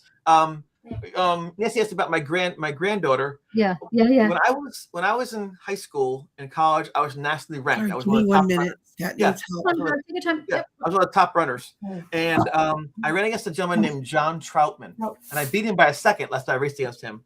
In 1992, he ran in the Barcelona Olympic Games in Spain. Olympic Games in the 5,000 meter, 8th place in the world. So it wasn't a pipe dream for me. I thought maybe I could make the Olympic team. And as I watched him, because Spain is ahead of time, and you are here, so it was like 3 a.m, and my daughter couldn't sleep. She's maybe 3-4 years old, and so I had her on my shoulders. I'm thinking, man, John, he's healthy. He's in the Olympic Games. And then I thought, you know what? I looked up. I saw my daughter's green eyes with the reflection of the TV in them. I'm like, oh my God, this is so much better. He's there running as hard. I got a beautiful little daughter on my shoulders. And it dawned on me, you know what? It's not a loss. It's actually a benefit. I benefit in a different way. I wanted to hide the ghost story. I benefit from sharing it. I wanted to keep running. I benefit from not running. So just.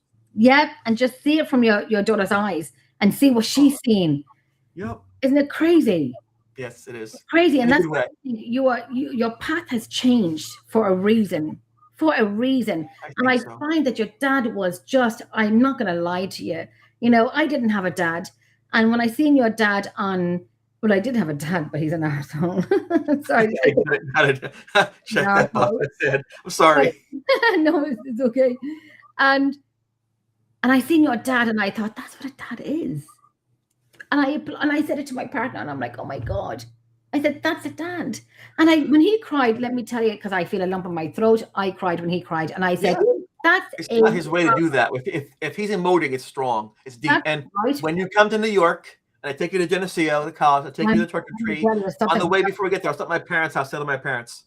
Oh, listen. My dad a hug. I'll bring over some Guinness. He's 5 minutes from me, 5 minutes away. I promise you, I promise you, of all the locations that I wanted to go to, yours has just topped up to #1. Not because you're on my show, because of your dad. I'm sorry, Chris. It's because of your dad. I like that. It's nice. I like to hear it too. Your dad and your mom. Your mom is Irish and your dad is fabulous. And we love you, but I'm going because of your dad, Vito. Hi, Vito. I think that's awesome.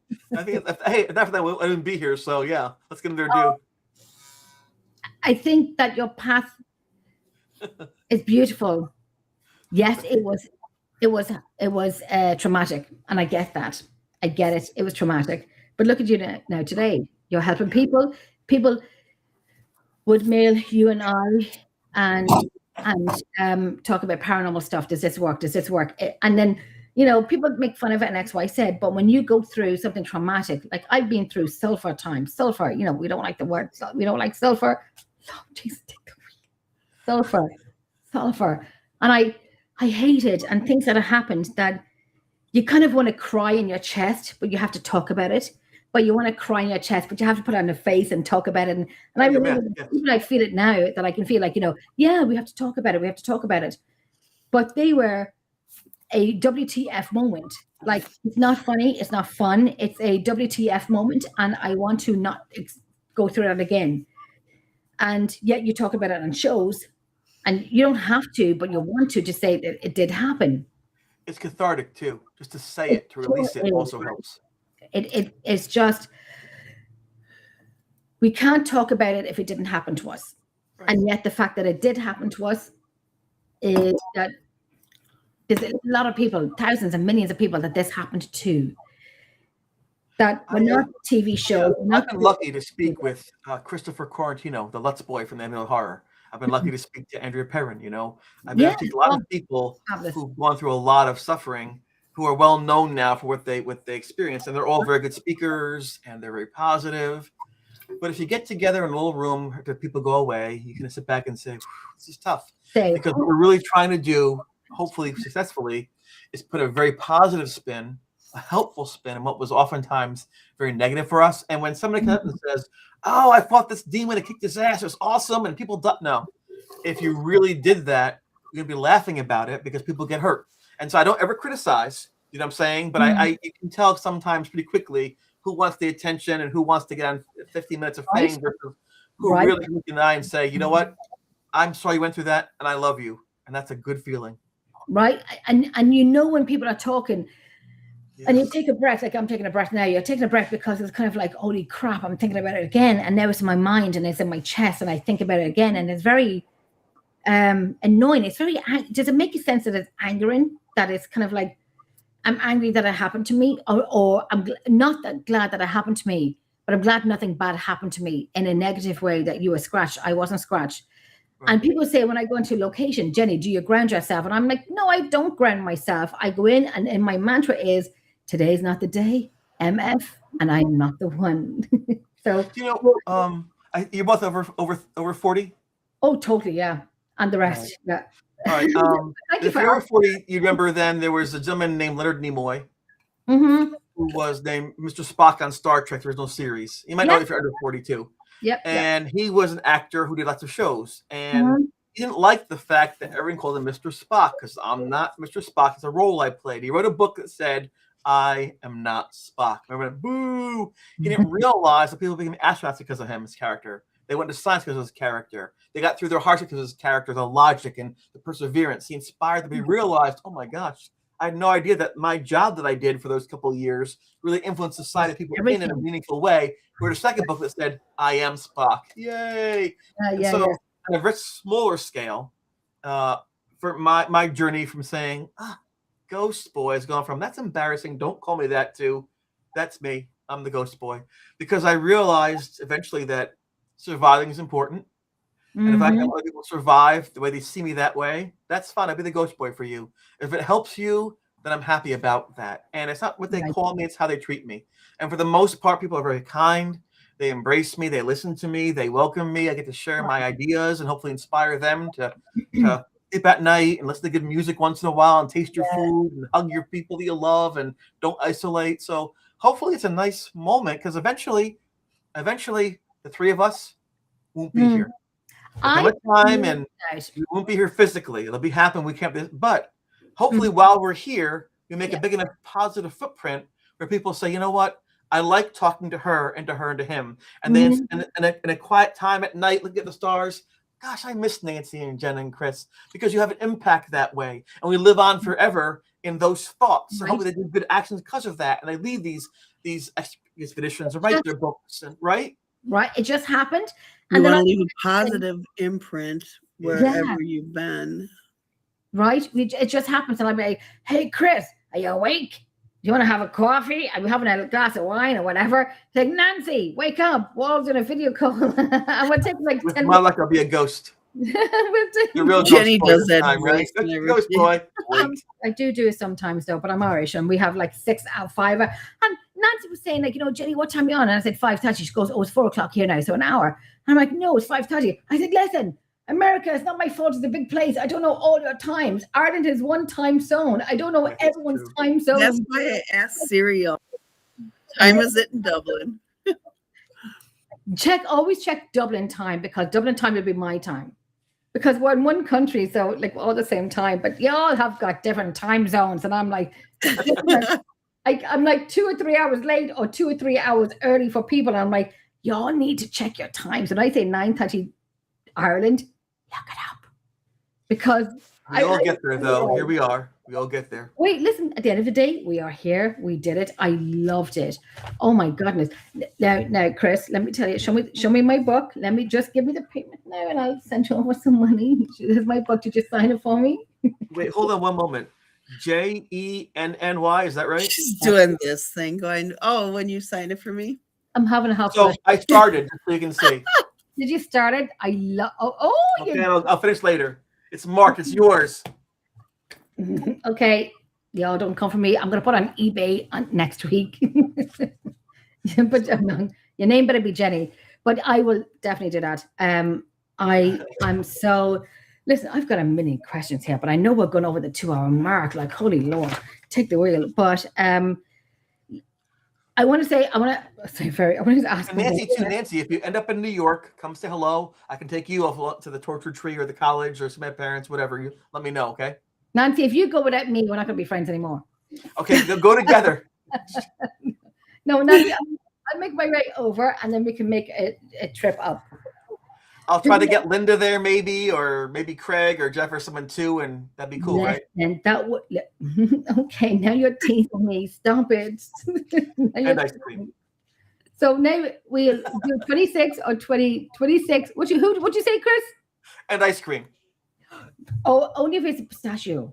We have that. And rum and raisin ice cream. We have that. Only if it's real rum. I don't know. I'll have to ask the store. Then I'll add my own in it. Okay, I'll add my own. You will.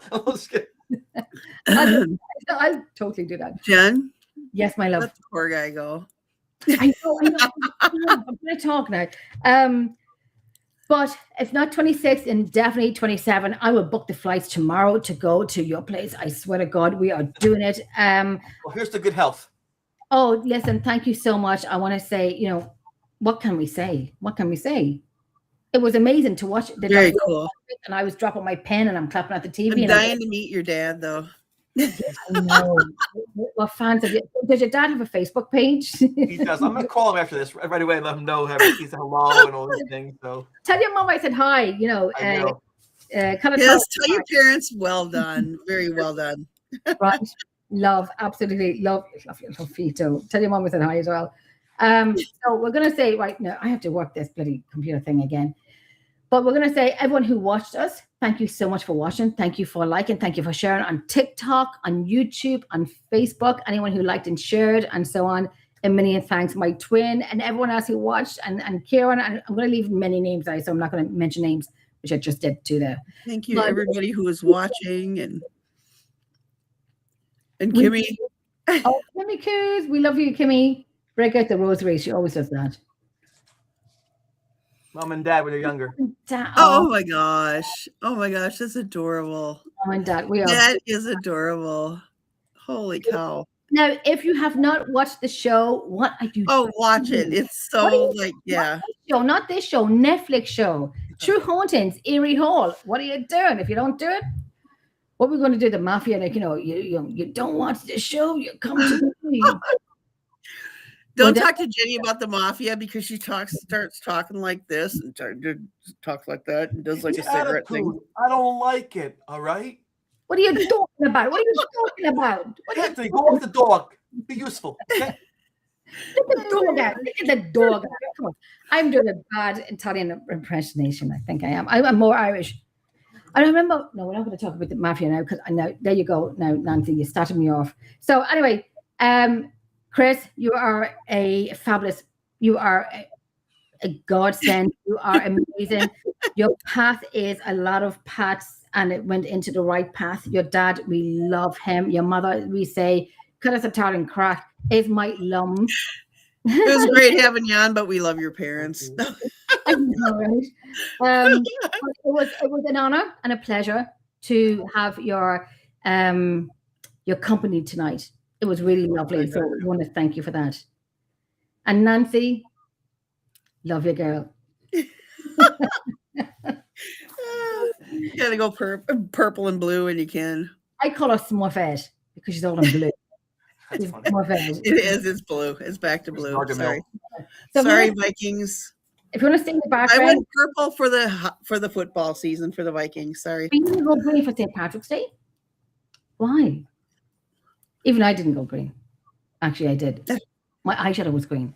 Anyway, we're waffling now, like when still on live. But anyway, if you want to stay in the background, stay in the background. We have a little chat in the background. If you want to leave, you can leave if you're busy and you're doing stuff. But everyone who liked what, and please God, I waffle. Nancy, take over the show and say goodbye. I'm going. I do this all the time. Okay, good night. Thank you so much for liking, watching, sharing. Good night. Thank Here you. now. Listen, I'm trying to do that nanu. I can't do it. Live long and prosper. And Look, I need this. Yeah, see, there Why you do go. you all do it? Yep. Both of wait. Yeah, that one. Okay, I can't do it. It's great. Right, I'm bringing on You the do back. that. Good night, Definitely. everyone. Say Thanks so much. bye. Good night.